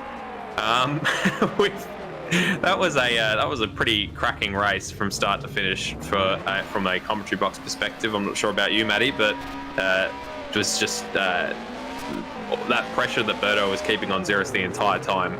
Just was never really sure how it was going to go. And I know Ziras has said a few times that he wishes that someone would take the championship away from him, but I don't think he'd be too upset about taking out the championship in that sort of race. Yeah, it's great, isn't it? It's always good to see people keeping the pace of Ziras at the front there, because he's normally pretty much the fastest bloke on the grid. So being able to see guys in other cars matching him there, trying to get past in certain corners and losing that time in other parts, it's really great to watch, and it's sort of a testament to how close these British touring cars are to each other, despite how different the characteristics are, and also how these different driving styles are able to play and mesh and intertwine with each other and produce some really, really good racing. So congratulations once again to Ziras, but Birdo as well for a commendable race there to hold it to him all the way to the end. Definitely. We're going to have a quick break. While we're gone, don't go anywhere, obviously. Go grab a drink or have a pit stop yourself, as I'm certainly going to. I'm about to explode. But make sure you hit that thumbs up button. Helps us a lot. And subscribe if you haven't already. And follow us on our various socials. But we will be back in just a few moments. And when we are, we will be here for race number 2 of round 9 at Donington.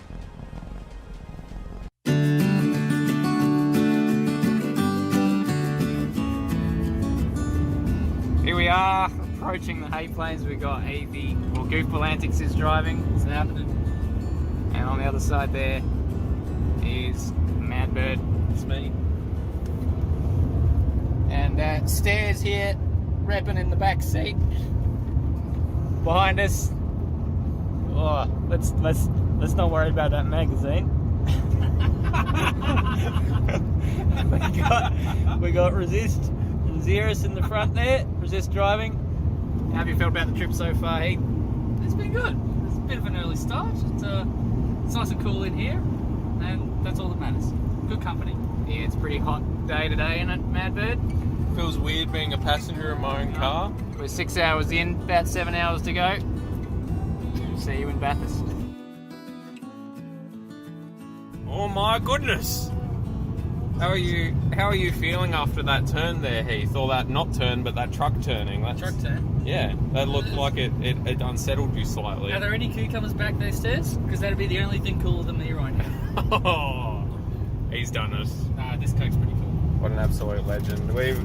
So we're on the way to West Wyalong. We got assorted snacks with our walkie-talkie, and we don't have a rubbish bag. Do we, Stairs? No. I appreciate it. We don't have a rubbish bag. That was an oversight. So the marching order is the same as before. I believe Phil is still driving in the other car. Yep. We're about 400 k's now from Bathurst, and it's all looking very exciting.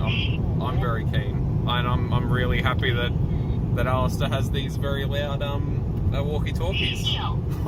Fuck. Do you want to check in with the other cars, see if they've got anything to say to the other? Oh my gosh.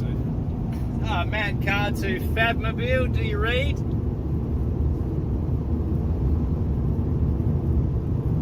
What? Take that as a yes. Do you have a question for them?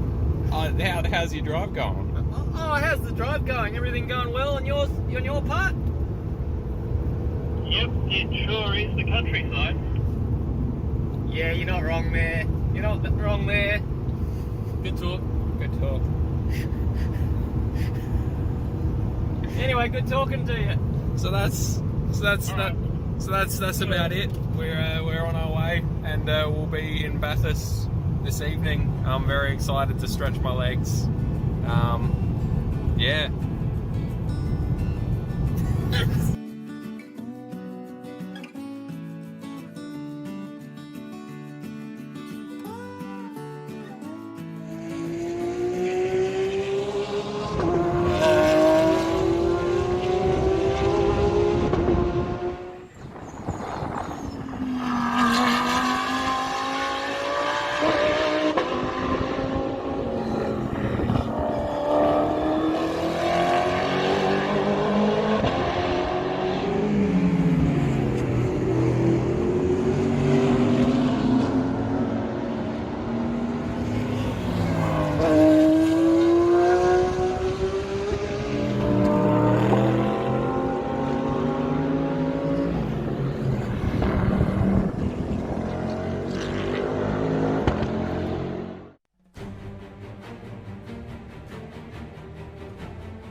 Hello everybody, welcome back. This honour board will need to be updated because as of the end of race 1 here at round 9, we have got a season 9 champion, and it is yet again the purple and green of Ziras, this time in the BMW BTCC car. So that makes 7 championships for Ziras in our main series. Apologies for the pause there. I was just quickly counting them because although I reminded myself before the race how many championships he had in case he slowed it up tonight, I have obviously entirely forgotten in the meantime. I am joined in the box by Matty, and I always seem to ramble a little bit before introducing you, Matty, after we come back from the breaks, and I apologise greatly for that. Oh, there's no need to apologise. There's nothing wrong with a little bit of a ramble at all.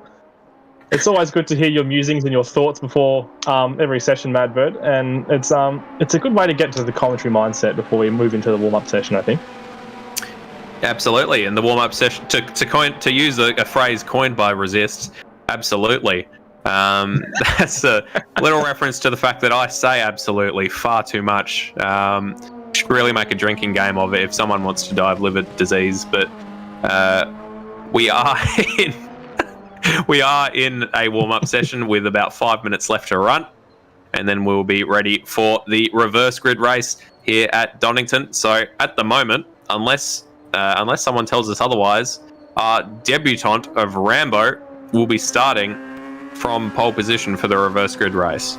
I'll have to pass on that drinking game, I'm afraid, because last time I even got a little bit tipsy for an Apex Rear Wing broadcast. I didn't tell you blokes this, but you may have noticed the fact that I was flubbing almost every second word that I was saying. I never really thought I was that bad at speaking when I was drunk, but when I've got a microphone in front of my face, it really comes out of me. So I think I'll be keeping the drinking games to a minimum while we're broadcasting. I like to keep it nice. Which round was that? Which race was? It was definitely this season. It was the first. I think it was the first half. Maybe it was Brands Hatch GP or something like that. As a guess. It didn't start kicking in until the second race, where I'd gone to get a second beer in the break. Excellent. And for whatever reason, I was in a state of mind where 2 beers just knocked me to the boundary. So good times to have by all. Certainly not. Yeah. Well, I for my own part, I had 2 glasses of red wine last night while I was in bed, and I was asleep by 9. So alcohol can do funny things to the best of us. It's good being a lightweight. It's economic.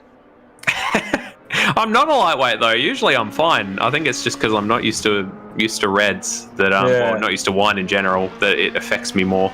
Oh, I was just watching Rambo, and there's an absolute carnival going on at Redgate as everyone runs off wide at the first corner.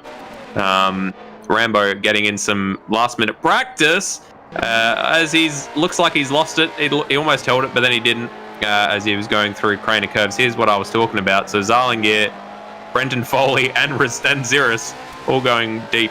Zarlingier the least of them. But oh my goodness, as Rambo and Bagsy have just had a immense collision. I think that's at, I don't even know what corner that's at. I think it's where we're looking at now. So this would be at the old hairpin, I believe. I think that might be the case. I'm not sure why it's the old hairpin, because it doesn't really look like. I can't see any. Oh, that's a hefty impact. I'm not sure if Bagsy was aiming for him, if that was a bit of an unsafe rejoin from Rambo. But I'm not sure why it's called the old hairpin, because I can't see any like old tarmac or anything that would imply that it used to be tighter or something. It's just sort of it's just a corner, I would have thought. Not particularly tight. I might have a look at racingcircuits.info, which is probably one of my favourite websites at the moment. Just looking at old track layout, just to see what it used to look like, because I'm curious now. At one point in its history, it was a little bit squarer, but only marginally. Okay. And but I think it was a very similar characteristic. So it was an odd thing to call it, especially when there's much tighter corners around the track. Like there's a similar sort of corner to the Melbourne hairpin, even back in the 1930s, before it was built as a World War II airbase, as Paul Cranich pointed out to us earlier. Yep, along with Bathurst, the other world-famous racing circuit built on an old World War II airbase. Indeed. Little known fact about Bathurst is it was for gliders only. They'd drop them on the mountain straight, and or Conrod rather, they'd wheel all the way down, and then they'd go off a little ramp, and they'd fly all the way to Europe. But that's a story for another time. As we've got a minute and a half remaining in this session before we jump over to the reverse grid race. We've got Ziras starting from the very back of the grid with Berto alongside him, Sam Smith just ahead. How soon, instead of picking the winner, how soon do we think that Ziras is going to find himself in the podium positions, Matty? I had the exact same question in my head. It's good to know we're on the same page here, Matt. On the same page. And I'm thinking podium positions. I reckon he'll be there on the second lap. All right. As in, like, by the start of the second lap? Or at some point in the second lap, he'll find his way. At some point in the second lap. All right. I'm calling before the end of the first lap, he's going to be up in the podium positions. Before the end of the first. Because he just, I don't even know. We saw it last time out at Thruxton. he didn't even look like that incredible of a start, but everyone else just looks like they're going through molasses around him, and he just scythed his way through. He just like putting his car in all the gaps that he could find, and it just made positions. It helped that there was a big kerfuffle on the first lap of the reverse grid race, but even so, he gained, I reckon, 3 or 4 positions off the start alone, let alone across the rest of the lap. He's just got an incredible ability to launch that car and start perfectly, doesn't he, Ziras? So we're just seeing him getting some last-minute drifting practice in, and he's just really trying to tip it in. He's missed that apex completely, so better luck next time on that corner, Ziras. Maybe he was aiming for the maybe he was aiming for those orange bollards, although he's missed them in each consecutive corner. He certainly has, and is I think he's just trying to tip it in and just he's nailed every single one of those bollards, so a pretty decent effort there. And Beautifully done. Time has elapsed on the practice session, so we'll be getting pretty close to a race start for our reverse grid race 2 very, very soon, folks.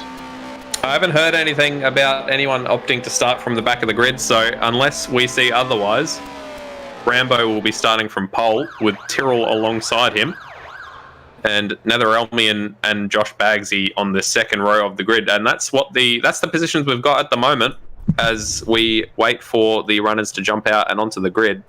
So this will be interesting, folks. The race 2, it's another 15 laps here. Drivers have been warned about reckless driving on lap 1 in reverse grids. We saw a little bit of an incident last time out at Thruxton where Brenton Foley was penalised after he got into the back of Birdo, I believe it was, and all the drivers are wanting to avoid that sort of thing for these last 2 rounds for good reason. We don't want to see too much carnage. As exciting as it might be to watch, it's good because we like to see as many people finishing these races as possible. So the Donington track, 4.02 kilometres long, there's 12 turns, it's a clockwise circuit, and we'll be going around it 15 times, like I said, for a total of 60.3 kilometres, and the grid will be set in the reverse order of the finishing positions of race 1. That is absolutely correct, to use that word yet again. So have a shot of Jax or whatever it is you've got handy and get ready for the next one. We have got our runners leaving the grid as we just watched the last corner on our little track recap there. And there you can see them forming a nice V. That looked beautiful for a split second before it didn't. But Rambo, our debutant tonight in the BTCC cars, will be leading us off in the Clinic 66 penis car BMW.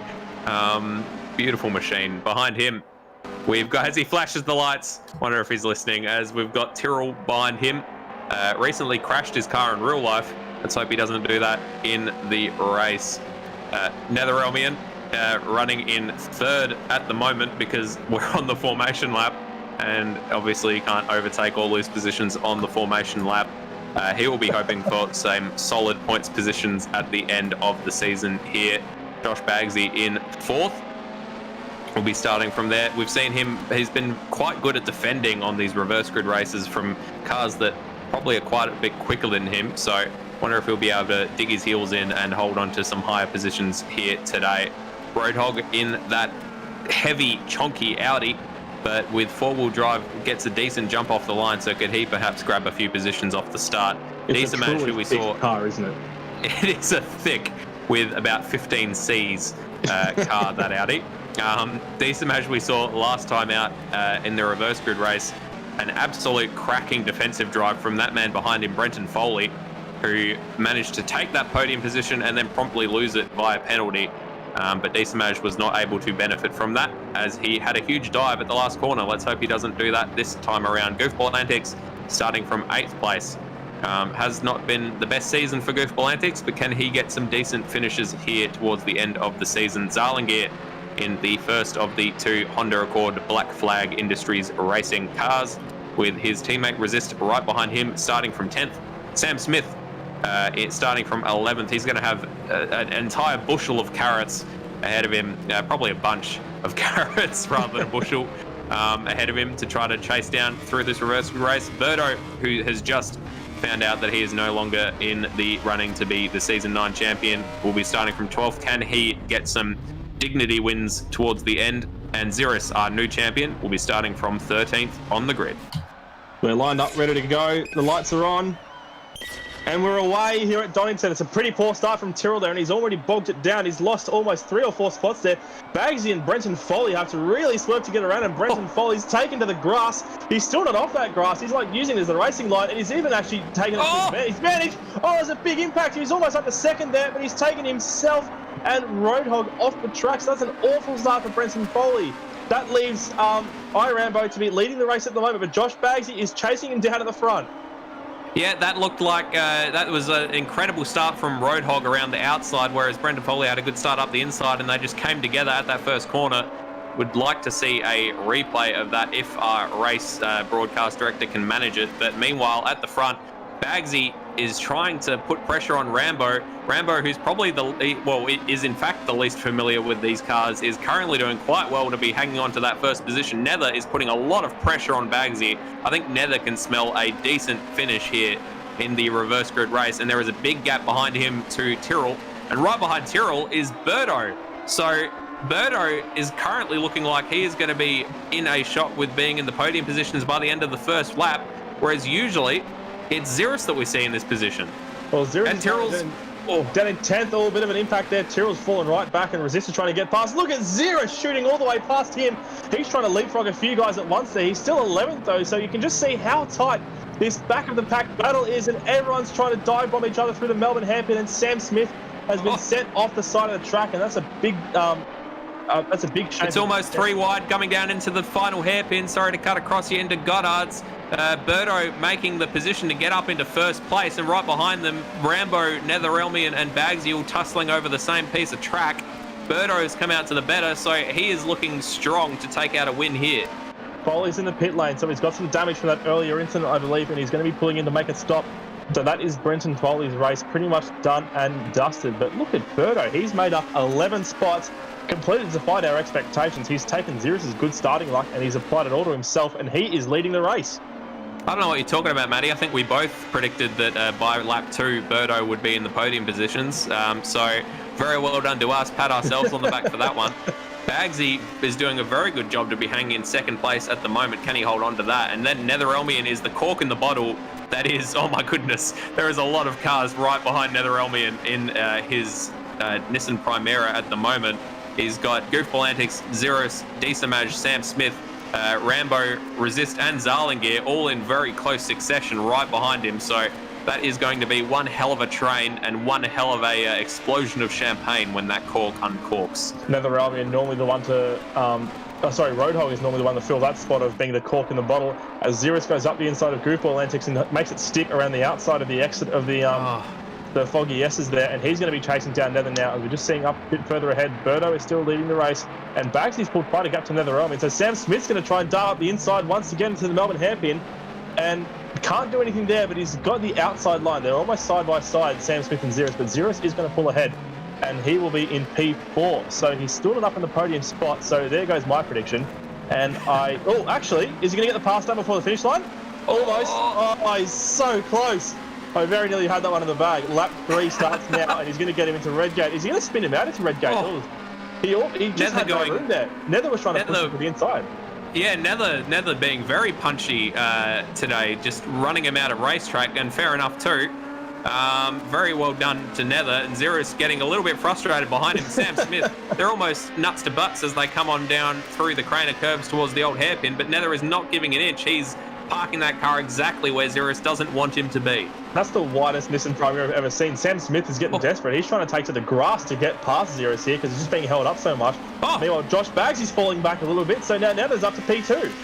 Yep, so I'm not sure what's happened there to Bagsy. Bagsy's managed to get the position back through on Nether, coming through McLean, and Ziras now looking down the inside of Nether, coming down into Coppers. Ziras, Nether trying to run him out of track again, and then Nether trying to swap up the inside of Coppers, but isn't able to get the job done. So Ziras finally up into the podium positions, and Bagsy with some issues dropping back and still holding on to second at the moment.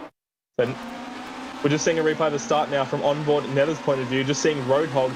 So Brenton Foley will be up next to him there, just trying to cut across the inside, and he just sort of speared across, hasn't he? Such an unfortunate incident. I think Brenton Foley definitely could have avoided that one. Yeah, it looked like I think Roadhog left space for him, but I don't think Brenton Foley knew Roadhog was necessarily there, but Roadhog was definitely leaving a bit of space on the inside for him, and Brenton Foley just looked like he broke very late. Ziras going very defensive against Bagsy, coming into the Goddard's hairpin, and Sam Smith, meanwhile, having a look at Bagsy, thinking he might want that last podium position for himself. Make it 2 podiums on the trot for Sam Smith, which the Sam clan would be very happy about, but Bagsy is looking to hold on to it, and we know he's a very good defensive driver, so we'll have to see how this shakes out. He's gone very deep. As I've said, he's a very good defensive driver. He's left the door wide open for Sam, and Sam strolled through it and slammed it shut behind him, but not before James could get through as well. Yeah, look at that. Diesamage is up to P4 in that same Peugeot that Sam Smith is piloting at the moment. So let's see if Diesamage can push up any further and get onto the back of Sam Smith and challenge for the podium. Yeah, Diesamage with some very good pace in the second race last time out in Thruxton. So let's see if he can maybe awaken the tiger in his tank. We talk about the tiger in Sam Smith's tank. I say we. Pretty sure I'm the only one that brings it up, but still, I talk about the tiger in Sam Smith's tank every week. And maybe Diesamage can awaken his. I think Rob talks about the tiger in Sam Smith's tank quite a bit as well. I think that's where we got it from, as a matter of fact. He absolutely does. And there's that word again, have a shot. Bagsy, meanwhile, is down into 5th and struggling. He's got Goofball Antics right behind him, and Goofball may be going to be challenging for that position coming into the hairpin, and indeed is challenging for that position into the hairpin. Looks like Bagsy left him the room. Goofball Antics with an incredibly tight line through the hairpin, could have gone a little bit wider, but errs on the side of caution, as Goofball Antics always does. And so they're side by side coming down to Goddard's, and straight off the track goes Goofball Antics, so he's going to lose some positions to Nether resist Roadhog and almost Zarlingear, but Zarlingear just joins behind Goofball Antics, as we saw Birdo set the fastest lap of this race. Yeah, look at the gap at the front, 7.4 seconds at the moment. So Birdo is slowly eking that gap out still. We've got 10 laps to go in this race, and it's a lot of time for Ziras to catch up. If he wants to try and get himself into P1, he's got to start pushing now and making his way up into that upper echelon of the race lap times here. Sam Smith is about 2.7 seconds behind Sam Smith. We've had a crash behind. I think it's Netherelmi who's off the track. Roadhog is in the fence. He's in that gravel pit again. So Roadhog's having a shocker of a race. And I think Netherelmi was involved. He's off the track there as well. Tyrrell takes avoiding action, and so does Brenton Foley. So we'll have to see a replay of what happened there as Roadhog rejoins the track now into 11th place. Yeah, that's unfortunate, especially after his start. Roadhog's start was incredible. He was basically up into 2nd place. Oh, yeah. Oh, and he's clipped Zarlingear as well. Or was that Rambo? That might have been Rambo. It was Zarlingear. It was the Honda Accord, the Black Flag Industries racing car. It clipped him as he went around. So that is a damn shame for all involved. Not sure if Nether got caught up in that as well, or if he just had an unrelated incident. But as you can see, Zarlingear is missing his rear bumper. He doesn't seem to have lost too much time out of it. He must have caught that very well. He's still right on the back of these two. Yeah, I'd love to see a replay of that from Zarlingear's perspective to see what he could do. It's another fast lap from Birdo. Let's see if Ziras can do anything about that as he crosses the finish line. It's 136.789 from Birdo, and Ziras is not able to improve, even though he's reduced the gap down. So let's have a look at the replay. This is Zarlingear as he gets clipped from behind. Oh, what a save! Beautiful! Apex barely, but look at that. You can't really complain about that one, can you? He did a fantastic job of just jumping on the brakes. Well, you don't really jump on the brakes in the front wheel drive. You just sort of steer into the corner, plant your foot, and the car sort of fixes itself a little bit, doesn't it? Yeah, if Ziras is oozing style, then Zarlingear is ejaculating style explosively. Hemorrhaging style, if you will. Hemorrhaging style, just, my goodness, he very calm and cool and composed under pressure as he lost the back half of his car. As Bagsy, Bagsy, no! Bagsy with an awful rejoin straight onto the racing line. Goofball Antics gets flung into the air. I'm surprised that he's still facing in the right direction, to be honest. I imagine there's some Italian hand waving coming from that Alfa Romeo as they continue on. Didn't lose too much time, at least. As Zarlingear is now making the position up on his teammate for 5th place, so resist with a mistake at Coppice, which we saw him going wide at during the first race as well. And now Goofball Antics is looking like he's going to steal that position into the Fogarty S's. So, and no, he's not. He's gone very deep and shortcutted it. Yeah, that definitely wasn't the right move from Bagsy there, and he's going to take that position back from Goofball Antics, as a matter of fact, because of that run through the chicane. The Goofball's back in P8 where he started, and Josh Bagsy has lost a few spots from the start, of course. He tried his best to defend, but he is back down racing against Goofball Antics, who... Birdo with another fastest lap. But Ziras has bested it. It's a 136.52, so the gap at the front has come down quite a bit.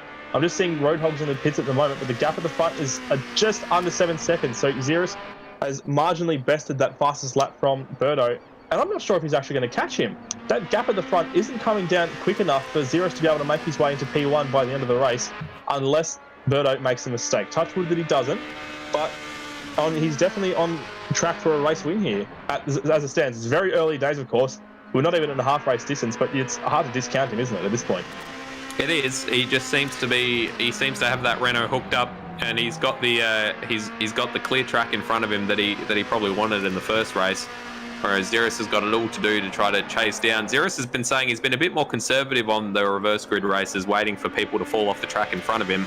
Maybe he could have done with being a little bit more punchy on this particular occasion, since Birdo was the one in the podium positions, actually in the lead of the race from second to last on the grid before the last corner. So maybe here's the visual gap. As you can see, Ziras coming down the start there.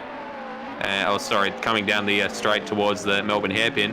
And just as he's exiting the hairpin is about when Birdo's braking for Goddard's. So it's about one of those little panhandle straights is the gap between the two of them.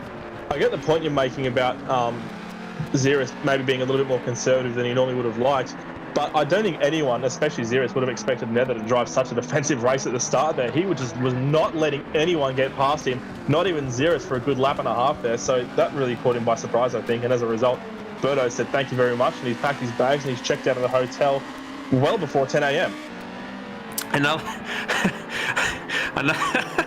That one tickled you, has it, Madbird? And yeah, I don't know why I wasn't expecting. Well, I wasn't expecting it, but it just it got me good. Let's say, as we see it snuck up on me like a librarian, which is quite ironic considering I used to be one. We just saw the Black Flag Industries races swapping around. So Zarlinga now in 6th with Resist ahead. Another driver who has left the hotel, but has smeared feces on the walls and hasn't made the beds is Roadhog, who has DNF'd from the race on lap 5. So must have been just after we saw a couple of his dramas and was just in no pace, no position, to take up any more places. So seems to have cooled enough, has Roadhog, and we can hope for some better luck for him next time out at Brands Hatch Indy. Meanwhile, a little bit further back, we're just seeing Josh Bagsy and Goofball Antics still scrapping it out as they go through Coppice, and they're side by side on the run down to the chicane at the moment. Decimage in 4th place at the moment is quite a bit further up the road from those two. Bagsy's going to get the line, he's going to get the run down the straight into the foggy S's, but there's still a little bit of running to do. And Goofball Antics, knowing that seeing what he's been trying to do here, he's going to have a lunge up the inside, maybe. No, he's going to keep it minus stones for this Melbourne hairpin, so he's just going to bide his time a little bit. But Bagsy's going to run it wide and maybe give Goofball Antics a free corner there. It looks like he has, although Bagsy will have the inside for Goddard's, and if I know Bagsy, he's not going to give that up for anything. He goes incredibly defensive on the inside. Probably could have used at least 2/3 more of the track, but he's hung onto it, although Goofball Antics will have a bit more pace coming down this start-finish straight towards Redgate, especially as he tucks up under the back of that Vauxhall, but is not able to get the job done before Redgate.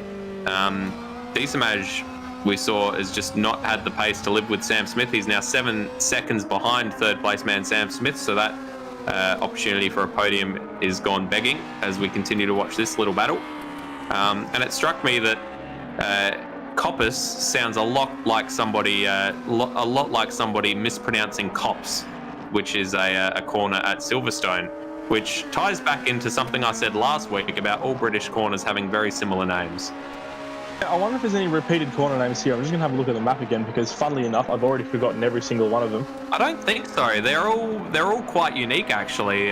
Like, I've never heard Schwantz as a name or a term before, which is the Schwantz curve. I reckon that one's named after Kevin Schwantz, the MotoGP legend, because the MotoGP, or the 500cc championship, as it would have been referred to for a while, definitely spent a lot of time at Donington. It was the series' Great British Haunt for quite a while before they moved to Silverstone about 5 years ago, I think it was. So Schwantz, I'm sure, has had many escapades here. Another Who's corner now. Starkey? Starkey, I'm not actually sure, but his bridge has definitely seen better days. I'll have to give him a ring, interview him, Holy. and ask him about that one. But Sam the Smith was SC... the fastest lap. Sorry to cut across you. No, sorry, it was actually a race one. I got to look at the races happening. Did you say Sam Smith posted the fastest lap? He did from third place, and he's currently 2.5 seconds behind Ziras. So I would think that that's out of reach, but who knows? If Ziras is struggling with his pace a little bit, and Sam Smith seems to be turning it on. As we're watching, we've been showing some scenes from this particular battle between Brenton Foley, I've done it the other way around now, and Netherelmian. Netherelmian has been putting on an absolute defensive masterclass to hold on to that ninth position, but it looks like Brenton Foley's finally managed to get it done. So he continues his recovery up the field, but who knows? As we cut away just as Brenton Foley did the most magnificent slide I've ever seen him do in my entire life. Through, I think that was the old hairpin, but we now go back to this tight battle between Goofball Antics and Bagsy, which is continuing to rage for 7th place. These guys just aren't letting up, are they? Goofball Antics goes up the inside at the first apex of Coppers, and he's going to hold that line there. Bagsy is going to try and get a good run out of Coppers, and they're side by side once again. So Bagsy gets some fantastic drive in that boxel out of that corner. He's got the inside line into Fogarty's S's here now, and he'll jump on the anchors, and he'll be able to hold Goofball Antics to the outside of the track there. But Goofball's got a good run through the chicane, so he's going to do well, and he's going to hold on. They're still side by side. This is great racing between those two. Goofball Antics will surely have the line, and he ducks in front of Bagsy in the braking zone to good measure. Yeah, he didn't want Bagsy trying any around the outside antics, which is ironic considering Goofball's surname is Antics, in terms of username, that is. Here is that slide from Brenton Foley, so just it doesn't look as impressive looking at the replay, actually. I may have overstated how beautiful it was, but I thought it was good. I think it is pretty good. I think that camera angle doesn't really do it justice because it's one of those up high ones that looks down from below, yeah. And the angles are always a little bit understated. Let's see from his onboard. Yeah, that's a very sharp angle of attack there. He's done very well. Yeah, now that Stairs has shown it to its proper brilliance, we can move swiftly on. Goofball Antics up into 7th place, and he's got a paddock ahead of him, 9.5 seconds to Zarlingier, who's doing very good to be up in 6th place, just behind his teammate Resist. So very good outing from the Black Flag Industries Racing team. I'll be interested to know if they've tied up the team's championship. Yeah, I'm not sure what the team championship is looking like, but I was going to say if Goofball's got a paddock ahead of him, he's got a backyard behind him already as well, because the gap between him and Bagsy is already 1.5 seconds, so I think Bagsy was still trying to defend for the absolute life of him, and now he's got another challenge on his hands as Brenton Foley is swarming all over the back of him now. Yep, so Brenton Foley on his charge to recover as Birdo sets the fastest lap, so they're just trading it at the top for those three. Birdo, Ziras and Sam Smith just trading fastest laps. And Brenton Foley, I don't know why I get them confused so often. Brenton Foley doing his very best to get into that 8th place that Bagsy is currently occupying. They both start with B, and the next two letters are E and R in no particular order, so I get it confused pretty often as well, so I definitely don't blame you there, mate. Rambo has... We're just seeing... Oh, that was a very close moment there from Brenton Foley. Just got the line a little bit wrong there through the Goddard's hairpin, and we're just seeing Resist all over the back of Decimage now, so Decimage has been losing a bit of time up in P4, and now he's got this Honda all over the back of him. Yeah, Resist with a lot of 4th place finishes so far this season, and obviously is hyped for another one. I might quickly go through and see how many he's had, but I've said many times that he's always the bridesmaid, never the bride in terms of podiums. And it seems like tonight has been no exception. He finished 4th in the first race, which is actually where he's sitting in the championship as well. So he'll be quite happy with that in terms of championship placing, but probably would be rathering to be on the podium on track. Oh, Zarlingier just had a moment there as well, and Brenton Foley's going to do well to not clean him up there on the exit of that corner as he gets past Bagsy as well. And just look at the slide through Coppice there. So Brenton Foley's well and truly got a hang of the BMW there, maybe a few races too late. But it's good to see him carrying a lot of pace there, as we're just seeing Resist trying to go around the outside of Decimage, but nothing doing there into Melbourne Hairpin. He's going to see what sort of run he can get out of there and maybe dart up the inside as they jump on the brakes of Goddard. Nope, he's going to duck and weave a little bit, but Decimage is going to defend. He's going to take a really sharp defensive line. Is he going to keep it to the apex? He is, but it's going to slow him down quite a bit onto the main straight. But I don't think Resist really had much of an opportunity to capitalise there because Decent Match had him covered like the rug on your floor. I think Resist actually tapped Decent Match coming through the apex as Decent Match goes very deep at Redgate, gives Resist all the opportunity he needs to jump up the inside. Just as we hop to an onboard of an accident, I didn't even see who that Zarlingier, I think, went off. So Zarlingier down into 9th place. Unfortunate for him, but his teammate Resist has managed to get that 4th position from Decimage, which, if he finishes in this position, will be his 4th finish of the season. So that is a lot of time being close to the podium, but not quite, as we see a replay of from his perspective. Decimage just gets those couple of tyres off into the runoff and loses enough time that Resist is able to duck up, but Decimage hasn't fallen away. He's still close to the back of this Honda Accord, so might see this battle rage on. And we're on lap 13, Maddies. This race is getting away from us. We're just seeing the replay of Zarlingier steering off the track again. He's got very, very close to touching the wall there, but that lost him a hell of a lot of time. And as he comes back on the track, he just spends a lot of time crawling through that gravel, and we'll just see Brenton Foley and Bagsy apex in the corner there, and it was very narrow margins there, wasn't it? It really was. It's this battle is a cracker between these three as they continue on. Now Bagsy has got Zarlingier to worry about, and Zarlingier right up the back of the Vauxhall as they come into the Melbourne hairpin. Just not quite able to get that job done, but he's going to have the outside line as they come down to Goddard's. No, Bagsy's going to cover it off. So Bagsy, although he's been dropping down the standings from his start, he's down 4 positions from where he started. He has made every single one of those positions very difficult for people to take from him. So that's about all you can really ask for when you're in a reverse grid starting sort of out of position, is to make it as hard as possible for people to get past you. Yeah, it's always great to watch. Zarlingier shoots wide again at Redgate, so he's really struggling with that first corner there. He's got a bit of pace in the run out. Maybe Bagsy had a little bit of a slow run through that corner as well. So these two are having a very interesting battle, it has to be said, at the moment. I'm just looking back. Tyrrell's gone into the fence as well, meanwhile in the background, so there'll be a local yellow flag at the chicane, and he has DNF as a matter of fact. So Tyrrell and Roadhog are out of this race, so we've got 11 runners left, and Rambo will be promoted to 11th once he finds his way back up there. But meanwhile, we've still got a battle for 8th on our hands. There's a little bit of contact there, and he pushes Bagsy off the track. Yeah, I reckon he knows that's his fault. He's slowed right down. He's gotten out of the throttle, so he's going to give that back to Bagsy, and then it'll be ding round 2, I believe. Although Bagsy's gone very deep on the next corner, so he's not helping them out because Netherelmian is catching up to them. He might very well sneak through, and he has. So while Zarlingier has been slowing down to address the position, Netherelmian has managed to sneak up and, like a librarian, as you said earlier, into that 9th place.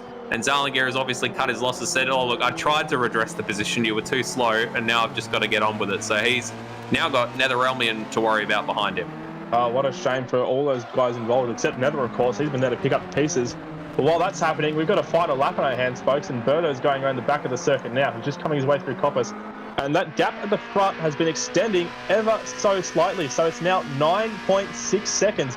Ziras just hasn't been able to match the pace this race. Berto's really found something that works for him in this Renault, and he's been able to extract every single last bit of pace out of that car around this track, and it's really paying off. I wasn't expecting to see him up the front here at all, but look at him go. He's almost 10 seconds clear of Ziras now, who himself is 6.5 seconds up the road from Sam Smith, who has another gap of about 12 seconds behind him to resist. So it's a very lonely and socially distanced podium, but it is a very strong podium nonetheless. And Berto, as we see Tyrrell ending his race there in the fence at Foggy's S's, Berto has 1 corner to go. He's just taking it now, and he's about to cross the line.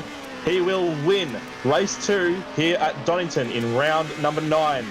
So great win there from Berto, and the gap at the front, I think, was just about 10 seconds or thereabouts. Ziras comes across the line now. We'll see what the exact gap is. It's 10.05 seconds is the gap between Berto and Ziras. So he cracked the magical 1-0. Berto at the front. Well done, mate. And Sam Smith for the Sam clan will be crossing the line there in 3rd. Great job from him. So there's your podium, folks. Berto, Ziras, and Sam Smith. We're just waiting for the rest of the field to cross the line. Resist holds on without that rear bumper to finish in P4. He's up 6 spots from where he started. Decent match, a pretty good run from him. And a driver penalty from Netherrealmian on the last lap. Will that translate to a time penalty after the race? Yeah, so that'll be commuted to I think it's an entire lap penalty. Oh my goodness, that's dramatic. In the way that AMS does it, so I'm not sure how we'll shake it out, but regardless, he's going to not be in that 9th position. He'd have to lose a fair. He would have to lose an entire lap to finish behind Rambo, who's the only runner outside the top 10. So looks good for Nether to at least bring home that 10th place.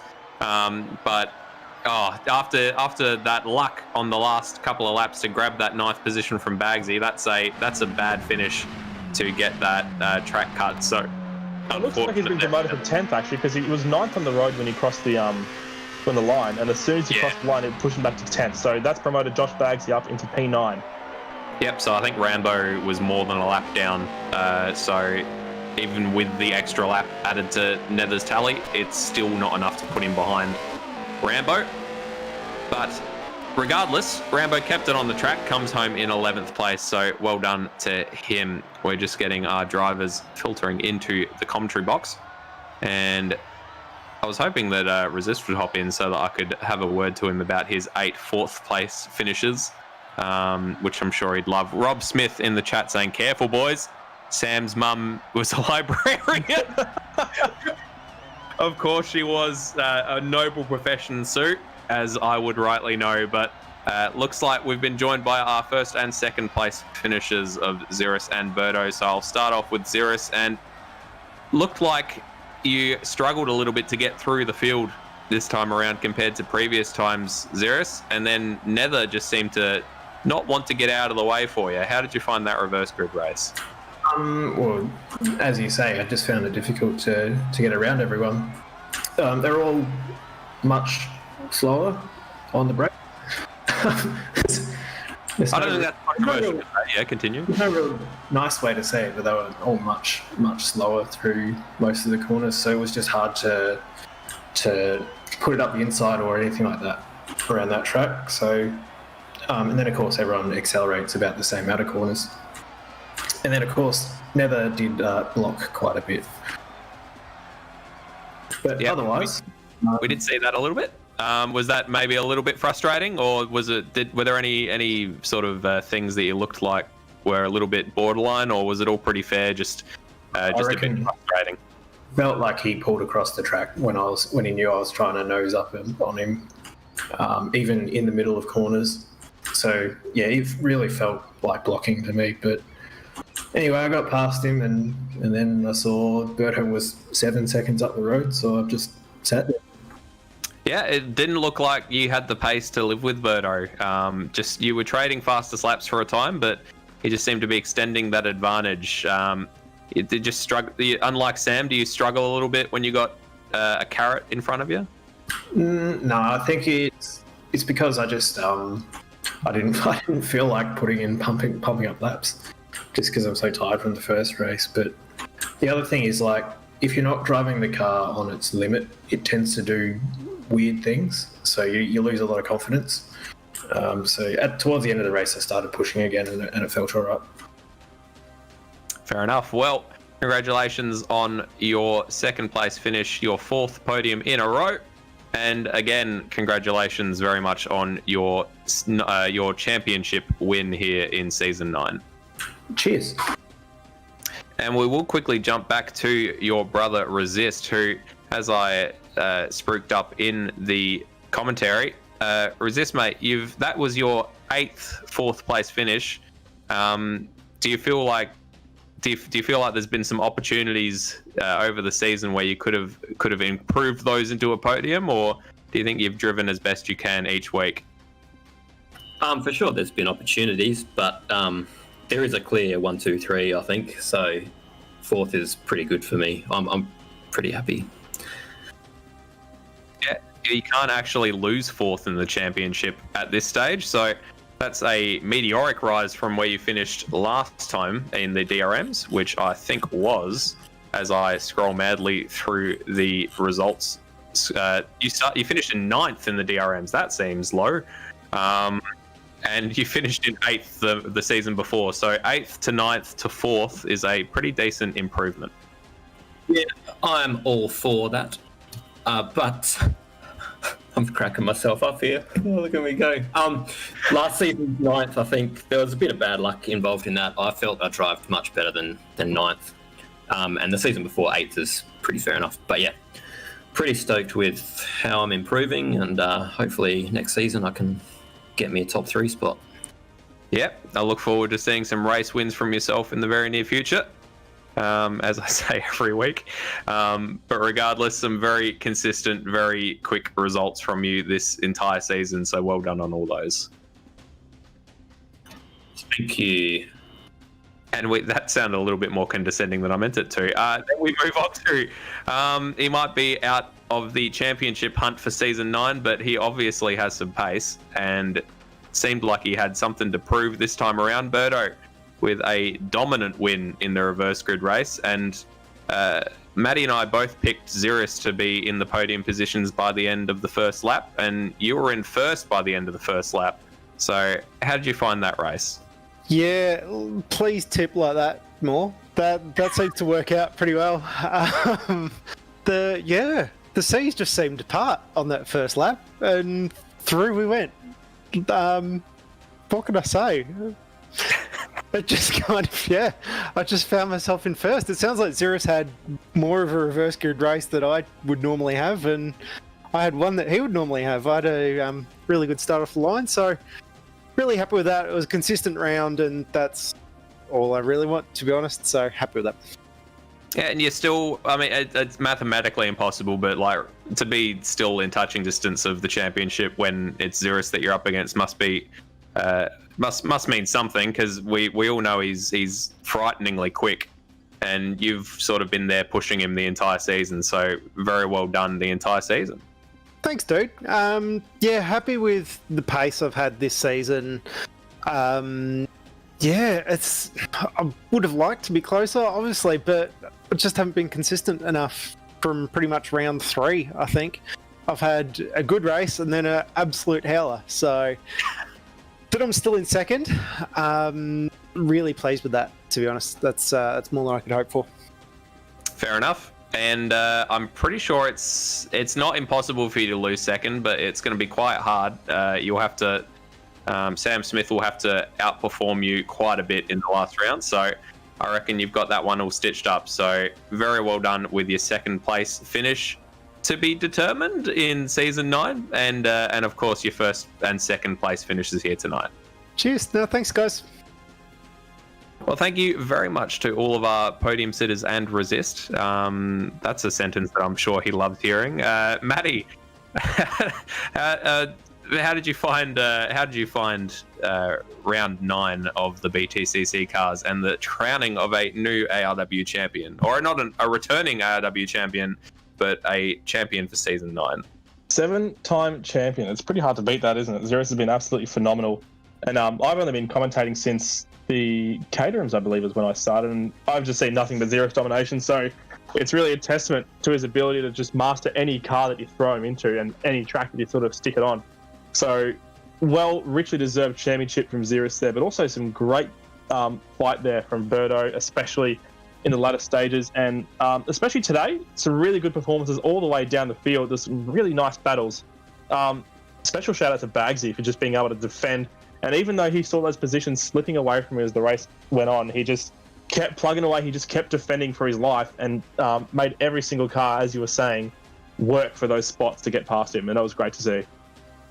Yeah, absolutely. To say it once again, take a shot, drink.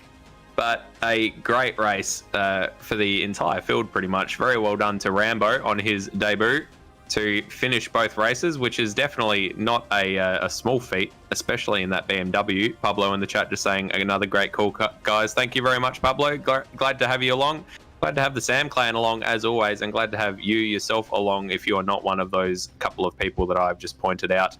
And that is going to be about it from us here at Donington. We will see you next week for the last round of the championship at Brands Hatch Indy.